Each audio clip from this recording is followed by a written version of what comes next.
Yes, it is DraftKings Best Ball Week. We are going to be in the lab over on DraftKings, thanks to our partners there. We are going to be drafting for $2 million, and we are beginning the week with none other than our man, Rich Hribar. Let's have a week. It's Short King Summer, dude.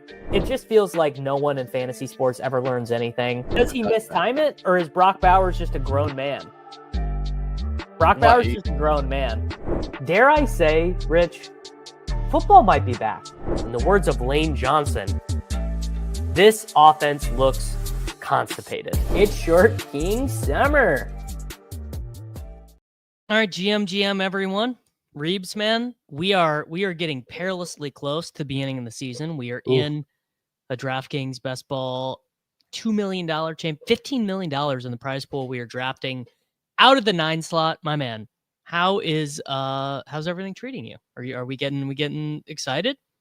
We are. I have 3 more articles right for the draft guide, and we're done. This week is all about just exactly how I'm taking like the test itself, like the answers to the test. Like I did all the write-ups, all the game theory stuff, and now it's just literally this week. Here's quarterbacks. This is how I'm drafting them. Here's running backs. This is how I'm drafting them. For everyone that wanted to ignore all the articles I wrote all summer. Well, and there are a lot of those people. There are a lot of those, and that's fair. And that's fair. Yep. Sometimes you just want to show up and get the answer to the test. Hey man, tell me what to do. That's like you get that. Yeah, I get it, man. Tell me what to do. Reebs, man, we're sitting here at 9. How many of the DK Best Ball millies have you done? These I've done more than Underdog. Like I'm like about half. I've had a lot more fun drafting there. They also sponsored us too, so definitely been doing a little bit more on DraftKings, and it's a little more Wild West too. It's not the same. I will say like as much as I do love the Underdog product, it's very very samesies over there. You got any Nico, St. Brown, BTJ, Puka? You got any? Take your pick, man. I love them all. I have Nico the highest though. If we want to do Nico. Bang. There we go. Nico Collins, welcome to the team. This is my favorite spot too in these two. Like the last 3 spots on DraftKings, I think, or the last quarter are my favorites. I think that I agree with that as well, because they're basically, in my mind, there are between 14 and 16 players who I would conceive of as first round picks, kind of just depending. So when you are at this last little slot, you're like, well, I'm just going to get 2 picks that I really like. But sometimes you're at that McCaffrey pick, you're at that Barkley pick, and you don't really feel that great about your second round pick. Derrick Henry also goes pretty early on DraftKings, so that is a nice little bit of an addition. Are you scared at all about this A-chain soft tissue injury? Do you care at all, or are we just if he's there, are we going to be podium picking him? Yeah, I would still take him here. I don't know enough about the specifics of the injury. He took us out of our nursery anyway, so we're pretty good here. I would be easy Jeanty or Bowers here. I would rather do Jeanty between the two. Although I don't mind Bowers in the full PPR and I defer to you though. That's fine. I'm good. I would take the running back if it was me, but I'm okay with the Bowers there. Just for structural reasons. Yeah. So like all the work I've done, I had like a tweet where I was replying to Leone earlier in the week. Like all the work I've done so far this season shows that the early round running backs are kind of better than the early round receivers, but that the early receivers are better than like the subsequent tiered receivers. So like I just like splitting running back wide receiver a lot in these leagues, probably more so in managed than best ball, but because in these DraftKings drafts, I do think if you do go wide receiver, which is very strong at this point, the running backs at the 3-4 turn and then the 4-5 turn are pretty solid. Like you could build out a good best ball lineup even if you go wide receiver here. Well, the thing about DraftKings is sometimes you can just get really lucky in a given room. It's one of those things you don't think about it. Like a lot of the responses that a lot of people have, like, dude, I love to draft on DraftKings because I get these insane teams. I mean, the thing you do have to remember is there are a lot of super teams on DraftKings. So like that's very important to keep in mind as you are building out your portfolio. I think it is sort of easy to be like, oh, well, my teams are awesome, so I'm just going to keep smashing in these same values. I kind of think it's more important to have like a relatively heavy diversified build on DraftKings because there are so many. I mean, there's just, and the final is huge The final, The final's huge. There's the 2 final extra is rounds in huge. every draft too. There's 2 extra rounds as opposed to an underdog draft. So more players are getting picked. It's just, Yeah. All right. That's a very nice start though. Nico Collins, Ashton Jeanty. And you almost always see this on DraftKings. You're picking 101. There are a million Chase McBride Bengals teams. Like there are a million of them. A million of them. It's unbelievable. I mean, and I don't even necessarily know if that's a reason to no. not do it, but it is insanely You almost common. see it every draft though, that Chase and McBride always go. You do. So I really, really like Bowers on DraftKings full PPR. I mean, I feel like I think he probably is going to earn first round value on DraftKings in a full PPR with bonuses and stuff. Like the only thing about not taking him on half PPR, obviously, is he could run bad on touchdowns. I mean, I don't think he will run bad. I do like him a lot more here too as well. And then I've been doing a lot of FFPC drafts this past week. I've really ramped up over there as we get ready. Our main is next week. Yep. So I've been kind of getting a lot of reps in there, firing over there, and like Bowers and McBride are a little bit better over there too, because the difference between the Bowers and McBride to Kittle is like Kittle probably, it's very thin odds like he catches like 90, 100 plus passes. Right? I've been saying the same thing. Like FFPC, I just don't like Kittle as much. But I also don't mind taking Bowers and McBride in like the managed leagues because, listen, I'm going to play with a little bit of hubris. I do this a lot. I take a lot of teams. So like, I feel like I can make up some opportunity costs. But in the best ball leagues, like you kind of have that removed from you. It's like, I don't mind waiting on these guys a little bit in best ball because you can just kind of hodgepodge tight and throw like a bunch of dudes at tight end. For sure. All right. We are up in one pick. We have Nico Collins. We have Ashton Jeanty. Kittle is there. This is like a good smidgen of a fall for Tyreek. He would be the ADP pick. James Cook, Marvin Harrison. We are up. Tyreek is still there. Reebs. Yeah, I would Tyreek or Kittle if it's you choose. I mean, look, I'm playing a little bit scared with the Tyreek stuff. Like certainly, if you were to try and analyze the situation based on vibes, you wouldn't say the vibes are good. But of all the players who are not first round picks, one of the guys who is most likely to earn first round value is Tyreek Hill. I mean, it's to me that it's inarguable, right? I don't see any way around it. And in these, the best ball, not to use the best ball as like a crutch, but like, you have insulation here that you're just not going to have in a manager league where you take Tyreek early and you're counting on him to be like, he's an anchor for you. But yeah, I would say how about that? Like, what's that? Oh, Travion. Yeah, that's just Travion up to 36 now. I just watched the Silva, Levitan, Leone main, and they took him right at the turn in the early fourth. That's just like where he goes. And now Harvey, who used to always be there in FFPC at the 4 or 5 turn, he's like he's like a fourth. He's a fourth rounder now. All right, we're up. Jaden Daniels, Breece Hall, Xavier Worthy, Ken Walker, the quarterbacks, DJ Moore, Jameson. Did Kittle end up going in between that? Kittle just went. Yeah. I do wonder if we would have went Kittle if we could have pushed Tyreek. Like if he would have, probably not though. It was probably wishful thinking. Which wide receiver do you want? None of them are great, but I'm fine with you. Who do you want here? I would be fine with either the running backs too. Are good. Well, we took Chris Hogan. We took Chris Hogan. That's fine. So did you hear what happened to me at the Kings Classic? No, I did not hear what happened to you in the Kings Classic, but I'm hoping that Chris Hogan is prominently involved. He is. So I'm curious too to talk about this since the last time I was on the show and everyone's mad at my worthy take because we have got new news. But that one is full PPR. You can start with 6 receivers, and I was trying to get some money cleared out, and so I just nominated Worthy at like a reasonable price, and then it just cricketed. It walked. And so I do have Worthy in a managed league team. So I wanted to pass that news along to you. That is phenomenal. What is your now that we think that Rashee Rice is going to be suspended closer to probably 6 to 8 games, does that change how you feel about Xavier, Chris Hogan, Worthy? it's just messy for everyone now, right? Like the timing of this is worse. Wasn't like part of the thesis with Worthy at ADP that he was going to have a chance to solidify himself to a point where he couldn't be put back in the bottle, right? Like he was going to start the year as the focal point of the offense. And then by the time Worthy joined the moving train, it was kind of like, how do you rebottle this? Now we have this weird thing where like, could Rice play the opening month and kind of be like, is it just bad for everyone? Like there's an outcome where this is actually just bad for all of the dudes. So it's just really kind of tough. It's just a mess, to be honest. Like there's just no way to describe it better. Like it's just really messy for everyone. It's I mean, I agree. The most likely thing is that it's very messy and kind of annoying for everyone. I am a believer. I think that a lot of just like, I'm not even a disbeliever. I just think the price is just unreal. I think the price isn't realistic.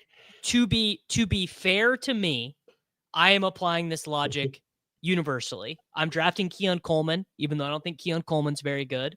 I'm drafting Xavier Leggett sometimes, even though I don't think Xavier Leggett is very good. These young players who the team believed in, I think there's like, and sometimes what you can get is you can get the Quentin Johnston season where they don't get any better. They still kind of stink, but you still generate some good statistics from them because the team didn't really have any other options. Now, the thing that the whole Chiefs conversation presupposes. You see, I disagree with that like almost wholeheartedly. It could definitely be bad for everyone. The Chiefs can be bad on offense again. They can run the ball a ton. This is literally there's only 3 teams that have a worse explosive pass play rate over the past three years than the Chiefs. Like it's like there's definitely an outcome where it's like this never bounces back, right? Like including the last MVP season. The last 2 years. I'm sorry. Yeah. The last 2 years. I was gonna say and I saw a tweet that recently brought some optimism back in my life, which was that Kelsey still had a really good season in 2022, but the last time Mahomes won MVP, his receivers were Hardman, Kadarius Toney, I can't remember if it was Watkins or Watson then, but like a bunch of jabronis basically is the subtext there. So if there is a way for him, to dig deep, to reach inside himself and bring back, I mean, could Mahomes have a 4,200 passing yard, 38 passing touchdown season with a bunch of jabronis? I mean, yeah, he could. And could you classify Worthy as a jabroni if you were wanting to be uncharitable? You certainly could as well. All right, Reebs, we're up. Listen, just take Rice, you coward. Like, or take Harvey. Take Harvey, and then if we want to take Rice coming back, we just do it. We just do the Chiefs galaxy brain take this like. Yeah, so I think you're right. I think we definitely do Harvey. Do Harvey first. Do Harvey first, though.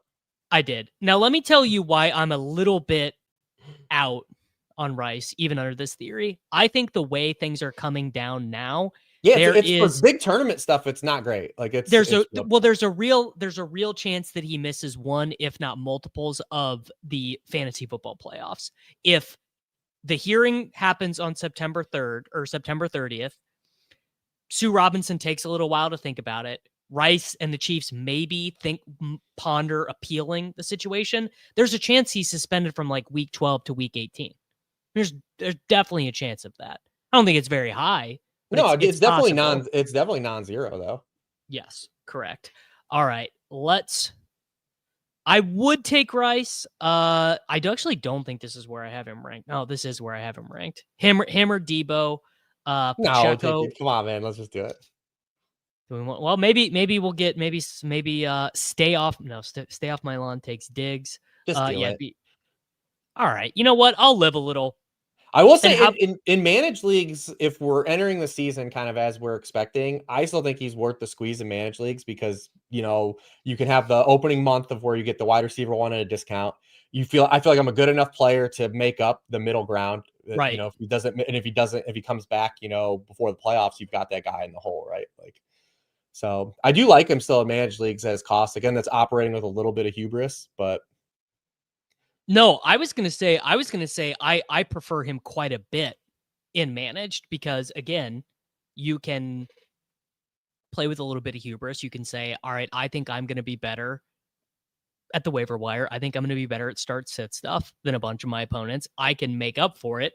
And you're also going to sort of know if Rashee Rice is who we think he is early on, because he's going to play in those first 4 games. Get like a pretty good reveal of kind of how and their schedule is rough the opening month. Like they're going to be playing games they need to like really bring their A game. And that's what worries me a little bit about the Chiefs though, is like I feel like it's still going to be them trying to figure this thing out, because we're kind of, back to almost square one with them a little bit.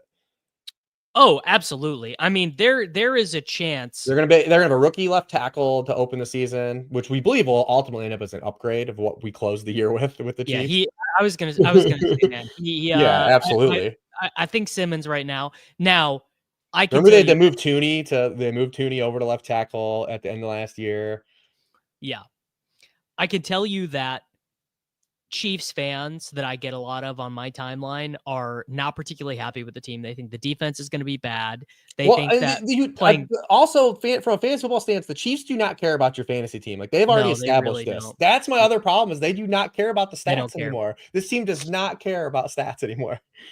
No, I said that to someone the other day, and they like acted, because I think I was like, oh, well, like unlike Josh Allen or unlike Joe Burrow, or like they do not care about the statistics at all. Like Mahomes already has, does he have 2 MVPs or 3 MVPs?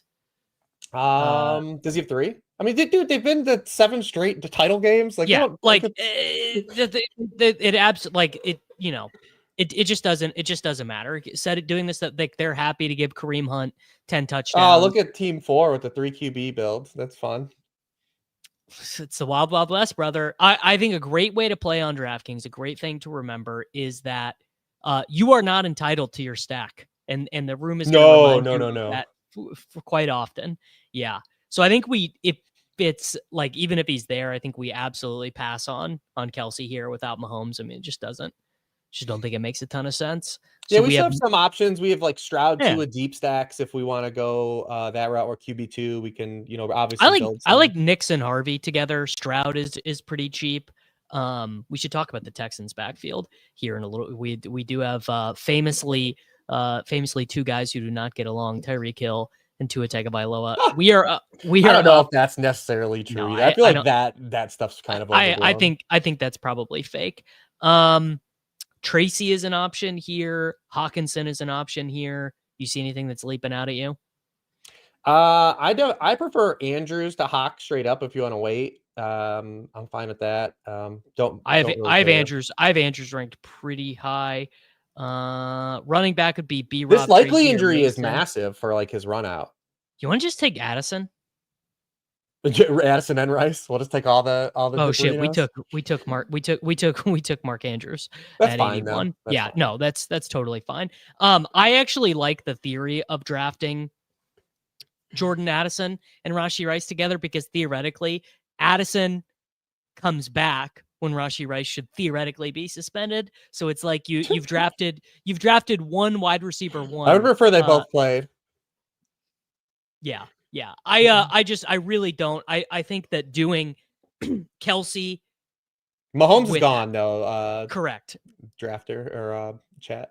Yeah. So why not Kelce there? We don't have to chase the stack. Yeah. I think doing Kelce, Worthy, and Rice without Mahomes is not great. I mean, that is quite a thin bet in the championship week that 1 or 2 of those guys is going to contribute, but Mahomes is not going to have, the nuclear scorer. And we're kind of behind at quarterback on this. We would have taken Mahomes though. Yes. Yeah. 300-yard bonus helps him a little bit. Think we should do a running back here, because the tier break gets Jaylen Warren big. For sure. Yeah, Jaylen Warren. I agree. I tried to fight the Jaylen Warren thing. I tried, I fought the good fight. We'll select him. So we now have Jeanty, Harvey, Nico. But he's better, and he's even better than the in the non-managed leagues. He is. Yes, Jaylen Warren is better, and I think that Kaleb Johnson will certainly have a role to play this season. I do think he's probably their most talented runner, but I don't know if that is going to train. I don't think that's true. Dude, you just hate all the good players, man. What do you mean good players? Dude, it's undeniable that Kaleb Johnson was a worse prospect than Najee Harris. And like we're plugging him into the role that everyone Hated. But everyone hated, and everyone's like, well, they're just gonna do the same thing. And I'm like, well, what if it's a worse player in that role? What if it's a worse player in that role? I mean, I guess maybe I have not done the full mental math for what it will look like for him to be on this offense, but I did really like him as a prospect. I did really like I the thought he was concept of fine. him.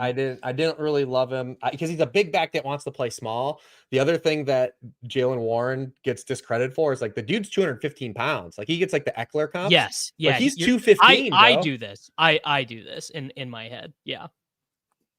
Yeah, he's a big dude. Like he can handle a workload, especially in today's NFL standards where like everyone's a little leaner and lighter than they were a decade ago.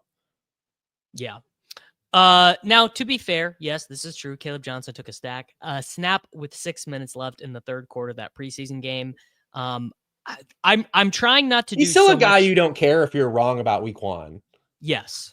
I would agree. First being I'm familiar with Kenneth Gainwell's game, and I don't really think Kenneth Gainwell is going to be a huge part of the Pittsburgh Steelers offense in 2025. If I end up being wrong about that, if this is a Cordarrelle Patterson situation with Arthur Smith, then like whatever, so be it. I'm happy to hold my hand up there. Where I've kind of been with Warren, which is funny because we did literally just take him with the 88th overall pick, is I'm like, man, if it was going to happen for Jaylen Warren, it probably would have already happened by now. Like, I think there's a reason they just tried to do Najee Harris part 2. Well, he was taking over last year, and then he got hurt again. True, but he came in hurt too, yeah. Right? He did. So, I mean, he has many outs. Can we get a Jacory Krosky merit take from Rich Hribar? I've already dropped it 100 times. Now he's a cool kid. JCM's a cool kid. We were drafting him draft again before, and we still probably will, but now he's a cool kid. He's a cool name. Yeah, man. I was drafting. I posted that clip this morning that I was doing with Jacob Gibbs from CBS, where we did a video about Jacory Krosky Merritt in March. It's like I'm hip, man. I've been on Jacory Krosky Merritt. I was drafting Jacory Krosky Merritt, and it's a little sad to see him get more expensive. I do wonder. He's had, I believe, a shoulder injury that has caused him to miss a day or two of practice.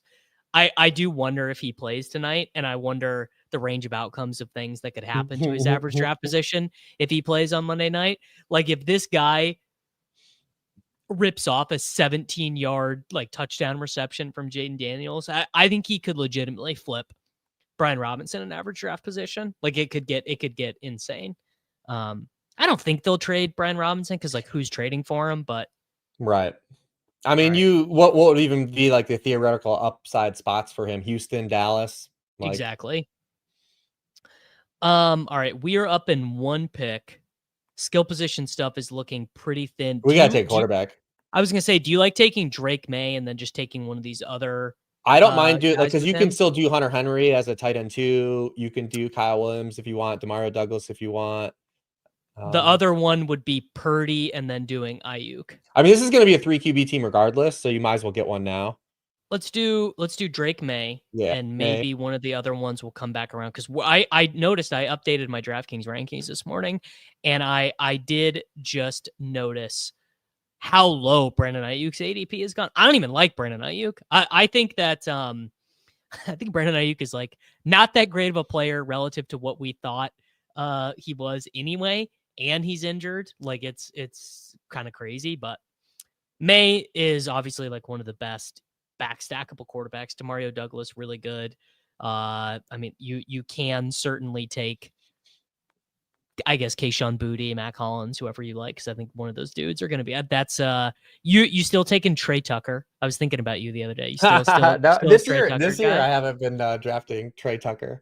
I've been taking a lot of I was taking a lot of JCM early. I was taking a lot of Malik Washington and Jermaine Burton, right? Like we might actually want Malik Washington as team because of the Tyreek run out, right? Like if Tyreek gets traded midseason, like he's the big beneficiary outside of Waddle, of course. But all right, Keenan, Shaheed, Bigsby, Scattaboo. Quarterback is pretty thin here. It'd be like a I think huge this reach is on Stroud. Keon Coleman, right? We're taking Keon Coleman. I didn't get my finger there. We took Keenan Allen. I didn't get my Keenan Allen over Keon Coleman. Oh, my fingers were not nimble enough. I do have Keenan Allen ranked very high though, and I maybe this is just me abandoning all my principles, but it's very hard for me to see Keenan Allen not producing good PPR numbers in this offense. Tell me why I'm wrong. I think he's fine. It's just like, I mean, I want to take the year 2 guy that has a lot of touchdown upside versus No. You are correct. I have Keon Coleman ranked higher. I was just clicking buttons. I just didn't think I would see the day that Davis Maddock would be in on Keenan Allen. 2024 was a dark year. I just wanted to be clear. I do have Keon Coleman ranked higher, but I have, so there you go. I have Keon Coleman even ranked marginally ahead of ADP. I just was doing bad clicking the buttons. I have not streamed that many drafts on DraftKings, so it's a little bit of fair. So it's a little bit. I just didn't think. I mean, if you would have asked me the guy that I podcasted with 10 years ago would be in on Keenan Allen in the year 2025. Keenan Allen was Rich. Keenan Allen was well. You weren't on him then. I was gonna say I think Keenan Allen almost was already in the NFL when you and I started podcasting together. Oh, you hated him probably. He was still a prospect. I did not like him as a prospect. No, not particularly. Oh God, no. No RotoViz days. He was the anti-RotoViz receiver. All right, we've got Drake Maye, Ashton Jeanty, RJ Harvey, Nico Collins, Tyreek Hill, Xavier Worthy, Mark Andrews, Rashee Rice, Jaylen Warren, Keenan Allen. Keenan Allen is a very responsible and adult pick to take with Xavier Worthy and Rashee Rice, right? We're just going for it all, man. We're not trying to hedge. We're trying to hedge on these guys. I think sometimes for $1 million, man. Trying to hedge.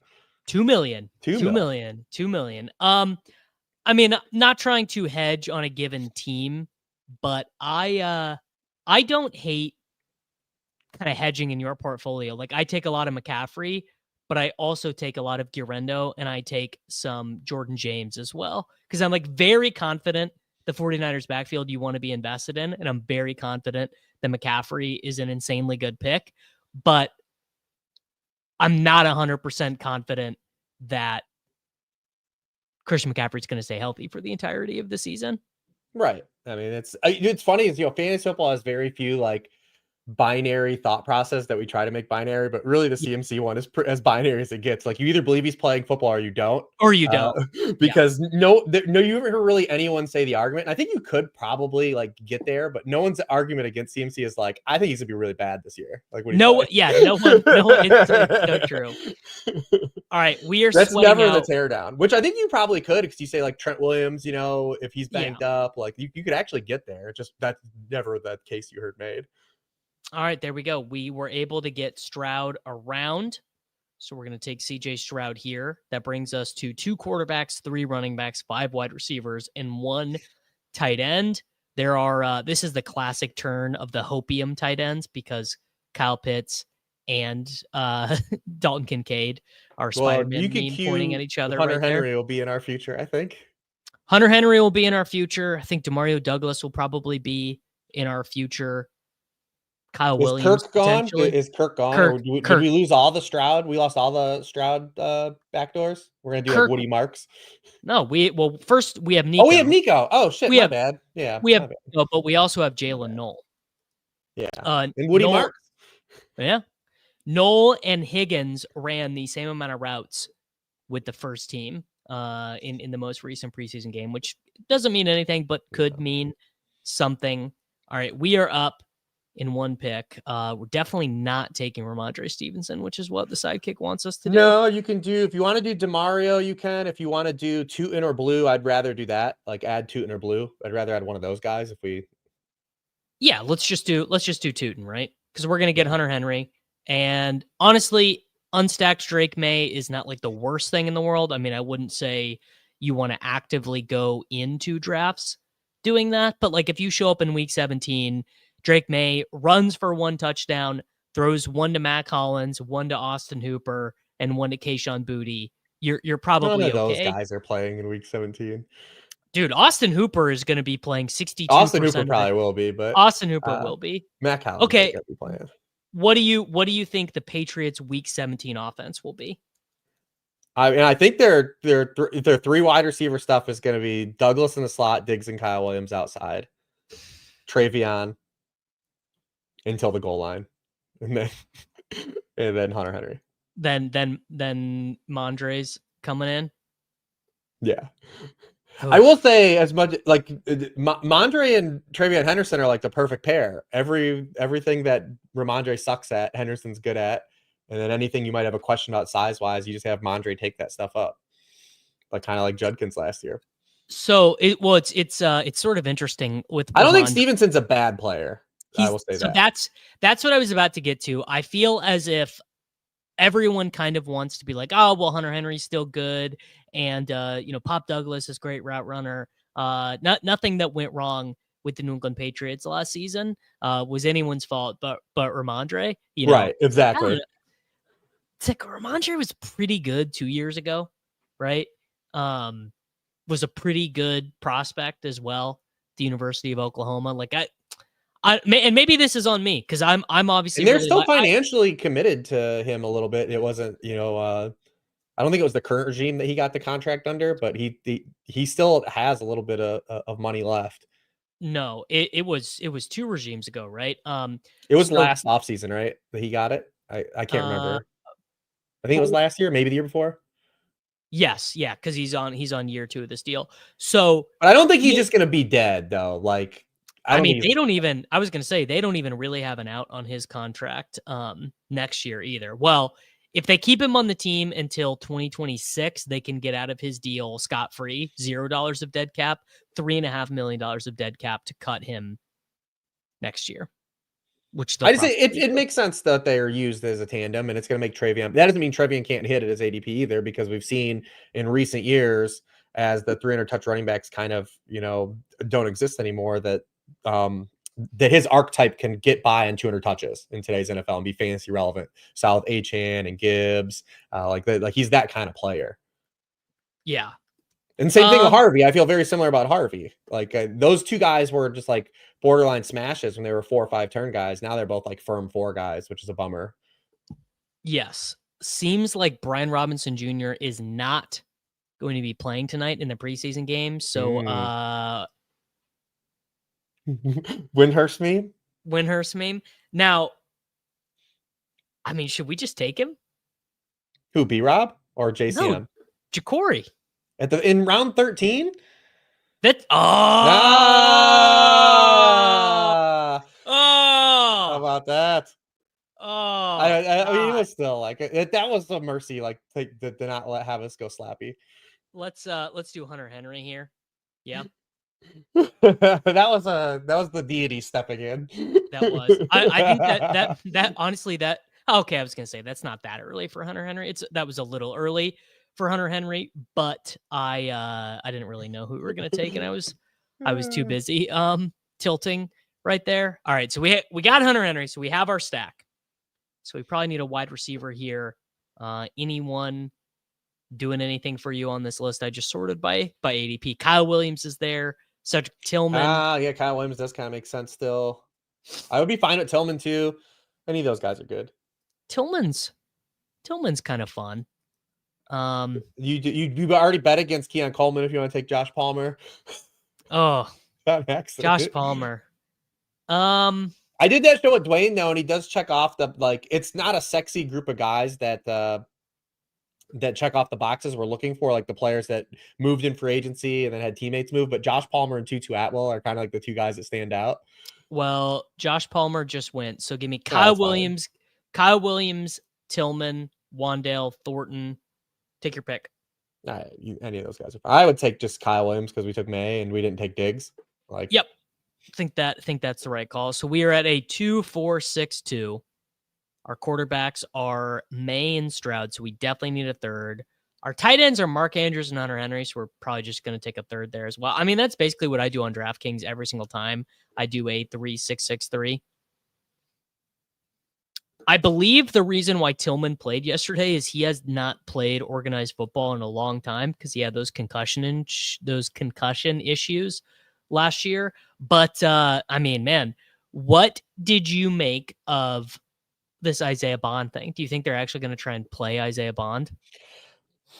I mean, it's the Andrew Berry move, right? Like Andrew Berry has a clear, like defined, like, the guys he likes. Like he always takes like either guys that are like really productive or really athletic, sometimes a marriage of both, like almost tit for tat, all his draft picks like fall in those two buckets. So with him kind of floating around there, a player that probably would have definitely been drafted on day 3 if, he was cleared before the draft.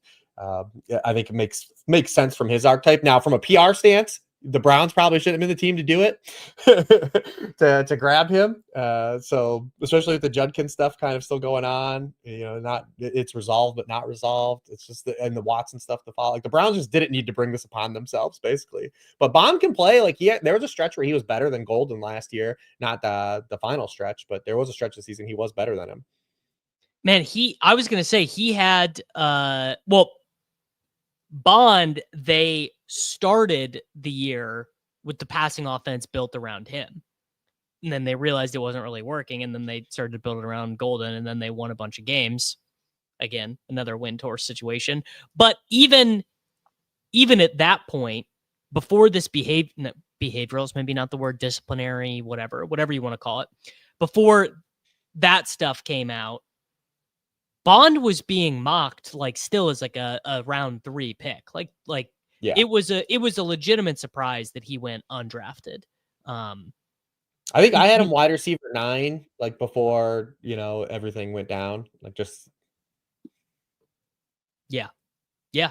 Which is crazy. That's actually crazy that the wide receiver 9 and you want to talk about a depth chart where he landed where no one's in his way. Jamari Thrash and Deontay Johnson are the only dudes in his way.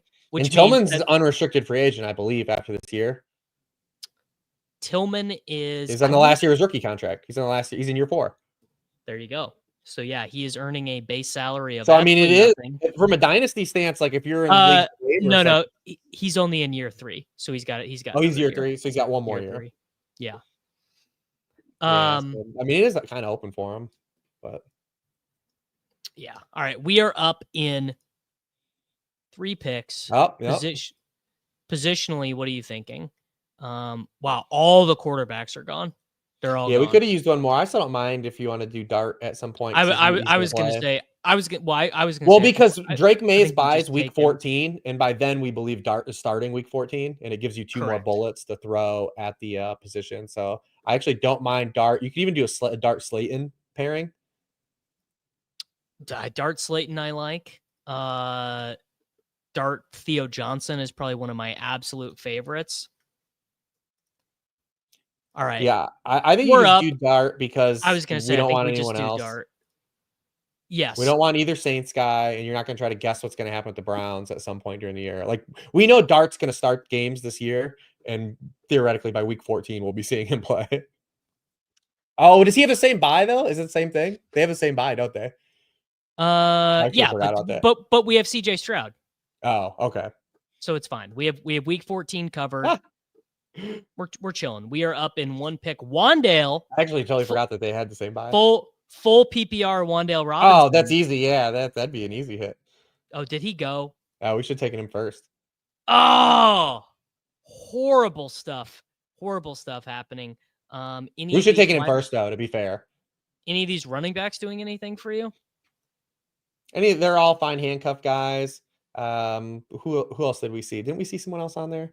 Let's do Shipley. I don't know. It's just Shipley's fine. He's just a guy to mix in. I mean, Shipley, Roshan, I'm getting bad vibes. Bad vibes about Roshan.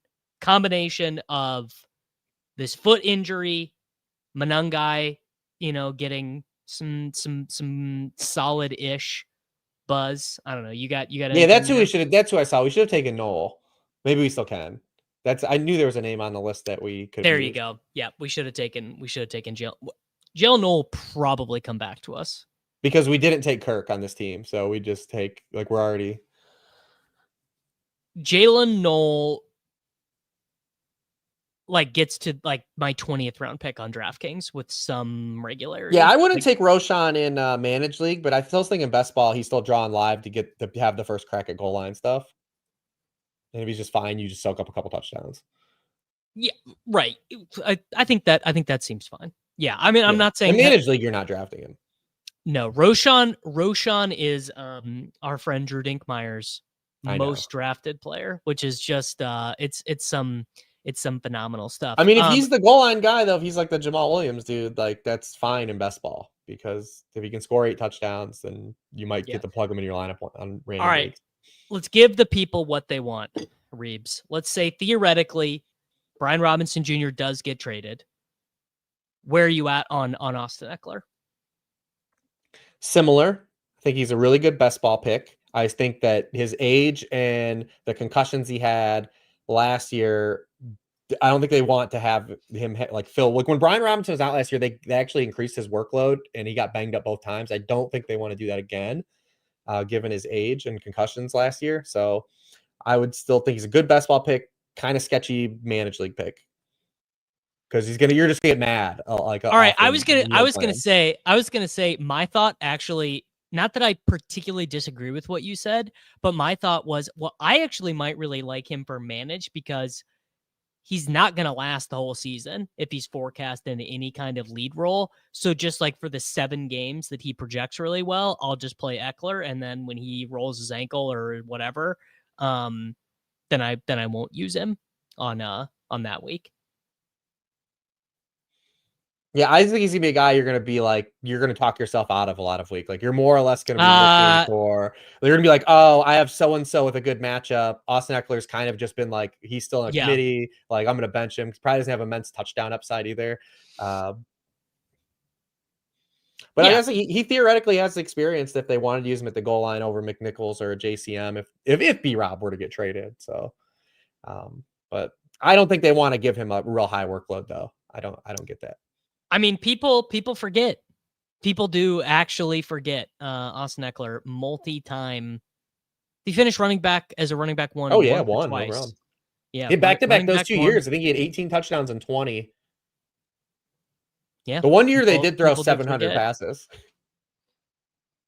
Wild time. I remember. Do you remember when it was Austin Ekeler or Justin Jackson behind Melvin Gordon? We didn't know who the handcuff was.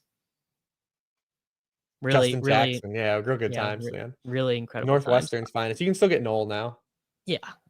So that was they were saying that was a rookie move. Folks, I'll show you what a rookie move is. Rookie move is spoiling the pick for Jim West 528, who took Ja'Cory Krosky-Merritt. But that was just an absolutely brutal snipe. There we go. All right, there we go. Jaylen Noel, welcome to the team. We are up to 7 wide receivers. We still need 1 more tight end. I'm thinking it's going to be Theo here. It could always be Schultz, but if you want to go full Texans, could be Harold Fannin Jr. You never know. Do you meet Harold Fannin Jr.'s mom at the fantasy football? We Expo? We did talk with Harold Fannin Jr.'s mom. JJ famously asked her point blank, are you the reason he runs sideways? And she said yes. She said that's so the opposition doesn't know which way he's going. Yeah. She was super cool though. She was super down to earth. Question for you. Do you want to do another one of these or do you need to move on with your day? No, we can hang on. We can hang out for a little bit. Okay. All right. Because David Kitchen is going to come on and do one after the next one. The people are going to get treated to some David Kitchen. Yeah. Theo Johnson, I believe Theo Johnson has been the only. I'm gonna paraphrase this tweet poorly, but this Hayden Winks tweet. I think it was he is the only tight end to run night. Well, he's definitely the only tight end that's been targeted when the starting offense has been on the field. Take that for whatever it's worth. Basically, the preseason usage has been super bullish for Theo Johnson. But you decide Theo Johnson or Dalton Schultz. What? I want Theo. Okay. I mean, the guy We is got the a two is an old tight absolute. ends like this. We want to introduce some. We inject some youth into the tight end room here. You know what? That's a good point. You want a guy who, if he rolls his We ankle, want at him some learning point, from Mark Andrews and Hunter Henry. well, I always think about it this way. I always want a guy that if he rolls his ankle in week 4, will just play again that season. You have a 31. If Dalton Schultz rolls his ankle in week 4, there's no guarantee that he comes back Right. to play this season at all. So we basically are now to like 2 total luxury picks. We have a 3, 5. I know who I 7, want, but I don't 3. know since we got kind of you manifested someone sniping JCM when we might have talked ourselves into taking him out. I'm gonna hold it in a pocket until we're on the clock. Yeah, I did. All right, let's talk about Sean Tucker because he's off the board here. I've been drafting Sean Tucker a ton since same. I was drafting him before. Got injured. I was drafting him. I had him ranked before, which means that he's on my list of guys that I would theoretically take. But what do you make of that Buccaneers backfield with Rachaad White banged up? So I do actually think if we would have got to the season and Bucky Irvin would have got injured, we would have seen Sean Tucker maybe possibly just gone into like an early down role, and like Rachaad White would have been like a little bit more extension. But I don't know if Rachaad White's gonna like ever be like especially with this Tampa Bay team gonna have like that type of workload he ever had those first 2 years. So I didn't even think he was like a great handcuffy type pick where he was going. I was always kind of mixing Tucker in. If Irving got hurt, I thought Tucker would kind of be more into the early down stuff. I think that's right. I mean, basically, we've got Bucky Irving. He's a good player and was a good prospect. He just had the heart stuff that kind of pushed him down. And anytime we've seen like a small sample of him, he's been excellent. Yes. That's so I was trying to find a specific citation of the heart issue for Sean Tucker, and I couldn't find it, but it was like he probably would have been a 3rd round, 4th round draft pick. Like an early day 3 guy. Early day 3, like Byshell Tootin this year, basically is the idea. Sorry, we're up in. But I was already 4 mixing picks. him in though. You gotta, and like, and he's one of those interesting guys who is, not even close to 100% drafted, which is quite nice. That just like if Sean Tucker does the Kareem Hunt, I'll never forget that Kareem Hunt was on 88 teams in Best Ball Mania last year. Just an absolutely insane stat. All right, Reebs. Dang, Io Manor went, who I really like. We are up in 2 picks. Do you want to take our running back or our wide receiver first? Let's do the running back first, and I'll let you pick because my guy's a receiver that I want to take. All right. I mean, we've got, bunch of chuds here. Corum is like the safe one. Brashard Smith is kind of the splash one. I will also say too, I hope Brian Robinson doesn't get traded because I've been on a hard fade with him all offseason. Yeah. And so if he stays put, that helps me out. All right, give me your pick. Corum, Brashard Smith, Dameon Pierce. I would lean Corum, right? Like we already bet on the Texans passing game. I wouldn't mind Dameon Pierce, but we already took so many Texans pass catchers. Yeah, just as long as it's not one Mr. Joseph Mixon. That's a situation that is headed south. Nick Chubb did run okay. I mean, I thought it was interesting to even play Nick Chubb in a preseason game. Feels like you're doing a little bit of Final Destination tempting fate there, but man, I wish the Texans didn't have such an awesome defense, man. Like, because like the run out could be so good for these guys to have to really throw the ball because the strength of their team is right now the receivers and Stroud. But if the defense just doesn't allow them to be in the game scripts, I really wish that defense was worse. Sad. Also wish that I could trust that offensive line to keep CJ Stroud upright, because there's going to be a lot of CJ Stroud. But I think that the scheme, Kirk. Yeah, I think the scheme is going to be able to not like that's not going to be a good offensive line, and I just think that the scheme's going to be better to kind of mitigate some of the pass protection stuff this year. I mean, it would be hard for it to be worse, right? I mean, I don't know how it could possibly get any worse than what we were forced to watch last year. I mean, Nico Collins just in these DraftKings drafts feels like such an awesome pick. Yeah, I mean, I think there is certainly a chance that we could draft Nico Collins as the first overall player in fantasy football next year. I would buy that as an argument. At least a firm first rounder. Yeah. All right. We are up in 25 seconds, Reebs. I don't think Stay Off My Lawn is watching. We're going to take a wide receiver. What wide receiver would you like to select? I want to take Malik Washington on this team. Okay, Malik Washington. I liked Malik Washington a good bit as a prospect. Our boy Eric Bimefor was really big on Malik Washington as a prospect last year. Too. Took him. I also was really high on him, and he unfortunately, I was actually down when he went to Miami for fantasy purposes because they just don't run a lot of 3 receiver stuff. But since we took Tyreek, we have like the double thing here. If Tyreek just smashes, we're in good shape, right? Like it's Correct. whatever. If Tyreek does, if he's like this year's Devontae Adams and like gets traded because it doesn't make sense if Miami does move him, Tyreek, then Tyreek would get traded to a team that wants Tyreek and needs him. It would be like a theoretical upgrade. And then I think that the guy that would get the biggest bump outside of Waddle would be Malik Washington because Miami would basically be admitting like, hey, we are not playing out to win, like to run out our best lineup the rest of the season. So why would we play Nick Westbrook-Akine? Let's see what we have with Malik Washington. And he would then kind of step up into an elevated role. I mean, I don't even think Nick Westbrook-Akine can even rationally play over Malik Washington anyways. I'd be at least a little surprised by that. All right, Reebs, this is the first team we drafted. Drake Maye, Ashton Jeanty, RJ Harvey, Nico Collins, Tyreek Hill, Xavier Worthy, Mark Andrews, Rashee Rice, Jaylen Warren, Keenan Allen, CJ Stroud, Byshell Tootin, Hunter Henry, Kyle Williams, Jackson Dart, Will Shipley, Jalen Knoll, Theo Johnson, Blake Corum, and Malik Washington. Weird team. It is a little bit of a weird team. What do you make of it? Do you like that team? Did we win? Did we lose? I think it's okay. I think that if you pull up the board, I think Team 12 had a pretty phenomenal draft as well. Yes, the back third on DraftKings. The back third on DraftKings is real good.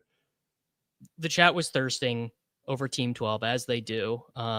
Structurally, we're fine. So I mean, I'm someone that just likes to draft with kind of the thing of like, hey, don't draft off player takes. So don't draft off player takes, bro.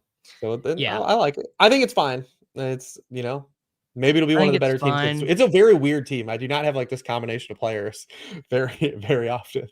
No, and I like doing that. I want to do it. I want to do as many weird structural things as possible because we are so close to the start of the year. We are at pick 2 in this draft, Mr. Hribar. Who do you like to take a pick to? Are you good with Mr. Bijan Robinson? In these, I typically do lean towards the receiver because I think that the running backs and the 2-3 turn are better than the receivers. But I have no problem also taking Bijan Robinson or Christopher Cat, whoever you want. I would lean, I guess, Bijan if you're forcing me to pick. But I mean, wow, in a draft with one Mr. Al Smizzle. Oh, really? Smiz is here? Yeah, joined by fantasy football legend. Love the Smiz. Famously, if Smiz is listening to this, I'm undefeated in the cage on the Smiz show. Man, the cage. People forget that Al Smizzle was like the originator of. He's awesome, dude. Of all this stuff. He won the Millie with Diggs. Remember, he won the Millie with Diggs on a month back when it used to be on Monday night, man. Yes. Yeah, it used to go over. Or was it Sunday night? It used to be Sunday night. No, it used to be Monday night. Oh, yeah. Dink won on Monday night. He rented a hotel and he just sweat out the Marquise Wilson versus someone had a Saint, right? That I don't remember. It was definitely Saints Bears was the matchup. I was going to say I don't remember who it was against. I'm cool taking one of the wide receivers here if you want to do something funky. I'm really good. I think with whatever. Typically in DraftKings, you hit a firewall where the running back just like you can get Chase Brown, you can get Bucky Irving paired with like a Lamb, right? Whereas opposed to like sometimes even Ladd's gone in DraftKings, like when you're picking 1-2, and then I think positionally you are 100% correct. It's just a matter of how many points are we giving up. You know what? Let's live a little. Let's take CeeDee Lamb Let's take Sedarian. And then we can get Jakrowski, Crossy Barrett, and have our stack, our game stack. We can get JCM. Hey, wait till next Wednesday. Wait till next Wednesday when we try to get you to take Kavontae Turpin with our last pick, because we get the free look at him on Thursday night. I like Kavontae Turpin, dude. Kavontae Turpin is a very Davis Maddox style player, brother. Well, I'm saying in FFPC you get the free look at dudes on Thursday, Friday games, and like, what if he just like has a touchdown or something? Then you can just cut him, and you get the luxury of cutting him. You could just. I mean, those are the most. What those words you just said are the most brilliant words in the English language. You could just cut them. You can just cut him. I just love to cut guys in the FFPC. It's incredible. It's just. But now we have that Friday game in FFPC, so it's like we have extra guys always playing. Yes, yeah. The Friday game in Brazil for no reason. Hopefully that field's better than it was last year. I was gonna say something I'm not particularly looking forward to is my sweet boy Patrick Mahomes playing on that frickin' artillery field turf, man. The guy's playing the Battle of the Somme. I don't want that. Who wants that? Keep my boy safe, dude. Not having it. Maybe that field can generate some explosive pass plays for that. Come on, dude. I had to. He's gonna be fine. It's all gonna be fine. Yeah. Someone wrote Jaylen Royals too. Like, you could just cut him. He's like perfect for that stuff. Right? Oh, Jaylen Royals is like the perfect FFPC pick. He is really the all-time. You can just cut him. As kicker. If Bucker has a crappy game, you just cut him. If he has a good game, whatever. Yeah. No, I couldn't agree more with these takes. I mean, you said something really rude to me before, but the other takes were really good. The other takes were really good. I can't help it, man. I can't help it. Listen, I'm infamously now a villain to this chat, and like it's true. You really you went full heel. You just said I went full heel, and then you took Keenan Allen, and like, look at where we each are now. That's called balancing your range, and something that I'm trying to do this year is I'm trying to balance my range. Like, for every slappy pick, it's like you got to put a dime in the swear jar. Every time I reach for Ja'Cory Krosky Merritt, well, all right, man, that means sometimes you got to take Josh Palmer. Everything in the force must be balanced at all times. Yeah. Listen, last time I came out, everyone was mad for the worthy stuff, and then everyone was mad that I said I read Rots better than Andre Yoshivas. well, being pro Yoshivas is unacceptable. What's the point? What are you hoping for out of Andre Yoshivas? Like, we know who Andre Yoshivas Chase Brown is. 205. I mean, is there really a good argument against, like, what makes Chase Brown meaningfully worse than A-Chain or Jeanty at this point? He's not as good. No, nothing. I just surprised to see him go there. He's very similar to the Kyron Williams corollary, right? Like, of just the workload being better than the efficiency, except for he catches passes where the Rams just don't throw to the running backs. I was gonna say Chase Brown is very Kyron Williams-y, but just like a little bit better, a little faster. Really is all it is. You were correct. London, AJ Brown, Vlad McConkey, all go. We are picking at 23. I was hoping Chase Brown. I mean, I was actually hoping to get Chase Brown. Yeah, the running back menu looks really good here. I mean, we could still take a receiver too. We do not have to. I was gonna say, actually, with the, if you wanted to do I guess it would just be T though, right? Like, it's T, then it's a pretty big tier. Yeah, I think we do take T Higgins. Yeah, because we'll probably see the Chase gamer take McBride, and then we'll put it in their hands, do whatever. We can still get Hampton, we can do Josh Allen, we can do Bucky Irving. We have a lot of luxuries to do. We can, I mean, Bucky would probably be the Yahtzee. I also, Reebs, I'm trying to get some more exposure to the elite quarterbacks. I am trying to do more Josh Allen, Lamar Jackson, Jaden Daniels teams. That's kind of like one of my guiding directives as we work on closing the season out here. It's like one of my big things. I mean, I've been drafting a lot of those guys anyways, especially Jalen Hurts. Josh goes. Jalen Hurts, obviously an incredibly good fantasy football. Well, these pick. if you play on DraftKings, especially these Eagle stacks from the back third are just really easy to get. Even if you don't get AJ Brown in round 2, you can always do like Devontae Smith, Goddard, and with him. Wow. One whole drafter with Chase, Josh, and McBride is going to have a long road to hoe. You good with Bucky Irving here? Yeah, I think we do, Bucky. This is a very good start. Bucky Irving, CeeDee Lamb, T. Higgins. I mean, I don't even like T. Higgins, but I guess if we could go back in time now, we would have taken Bijan Robinson instead, knowing that we would have been able to get T, I guess, right? No, because what would have because it would have just been JSN, right? Like TJSN. Yeah.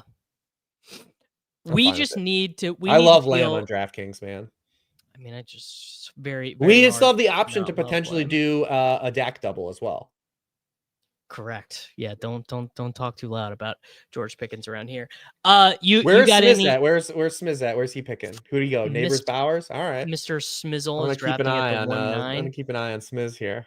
He's got the Dyson Darts start, which is just an incredibly good correlation. Matthew Stafford returned to practice today for Los Angeles Rams. Are you breathing a big sigh of relief, or you never cared? I cared. This is a 37-year-old dude with a back issue. Like I definitely cared. It was just one of those I was kind of wanting to give more room though, right? Because if it wasn't the Rams, like the Rams are really good. Like their sports science stuff, like they've been really good at player injuries. So I was just giving them the benefit of the doubt. So we'll see if he came out of the cryo chamber and he's doing all right. But I didn't want to just like be jostling the Rams receivers like Puka. And where'd Puka go here? Mr. Nakua went at 13 to Brecken 6. Yeah, I think that's pretty, especially in DraftKings. Like that's really strong. Like the dip on Puka Nakua. Now, to be fair, we do not need Bijan when we are getting Ja'Cory Krosky-Merritt, so that's a really strong point from Chad there. I mean, I moved Puka and Devontae Adams down to like the end of their tiers. I think I actually might have moved Adams even lower. I mean, I'm going to scoot them back up. And I actually just didn't want to be going back and forth was my thing. I was like, I don't want to overreact, dock him, and then Stafford's fine, and I got to move everything back to where it was, you know? Yeah. That was kind of my thought process. That I was gonna let it breathe. I was just gonna let it breathe a little bit. Also, no one wants to hear this, but like a schemed up Jimmy G, also it wouldn't have been like a complete zero. Well, this Bryce Perkins. This wasn't Bryce Perkins coming back in for the Rams, right? Like this was. We saw schemed up Jimmy G got us by a couple times with Shanny. What I was gonna say was Raiders Jimmy G had no chance, no hope. No. But McShanny. Didn't he play last year, Jimmy G? He played in the game, didn't he?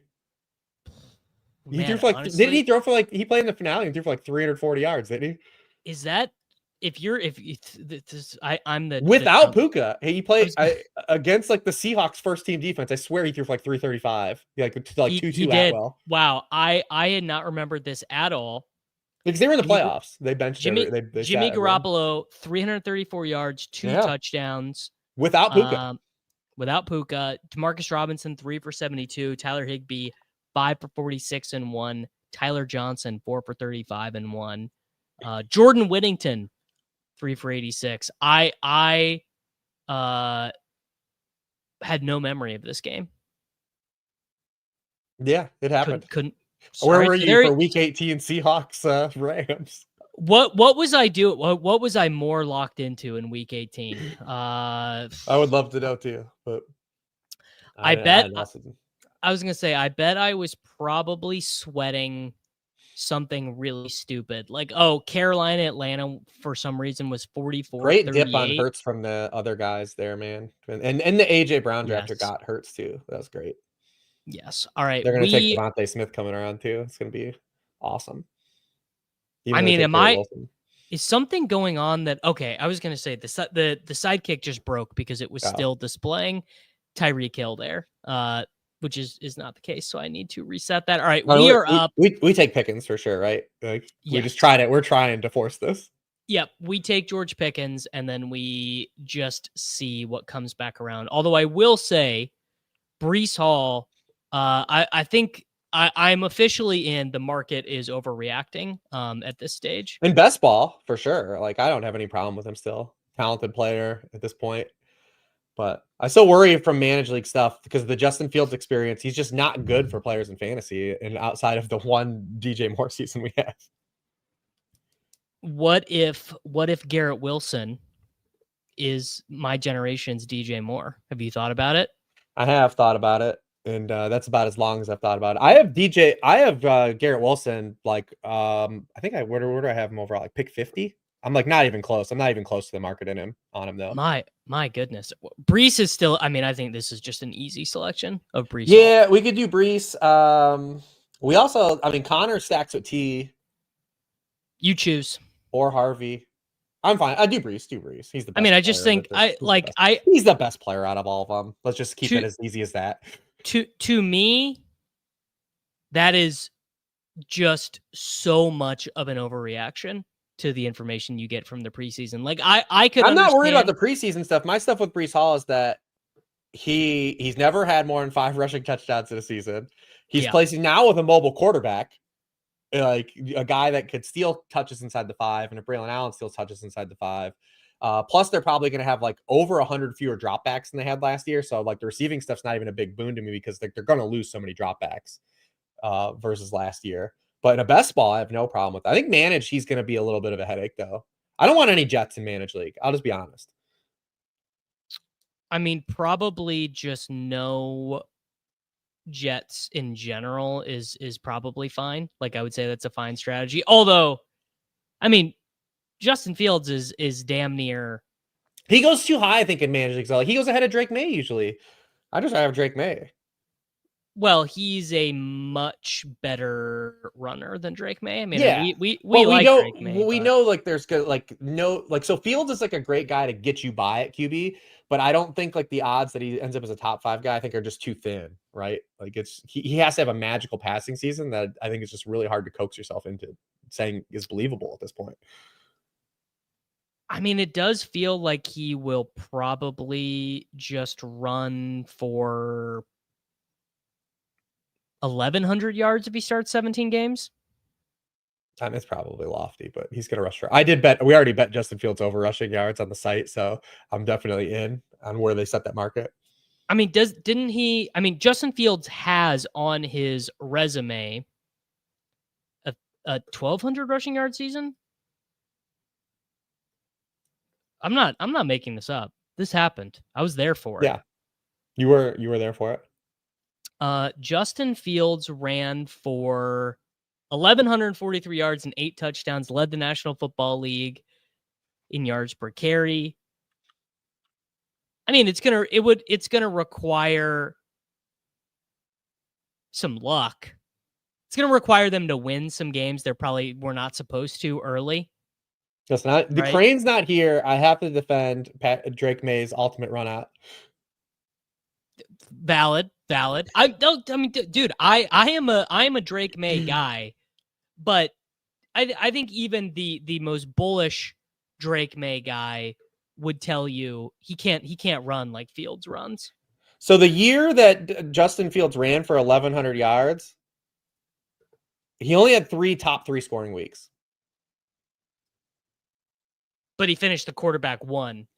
Yeah, he easily finished as a quarterback 1. I think I think he's a great glue guy for like a floor, but I think for like him actually like competing like for like the top QB spot is a little thinner.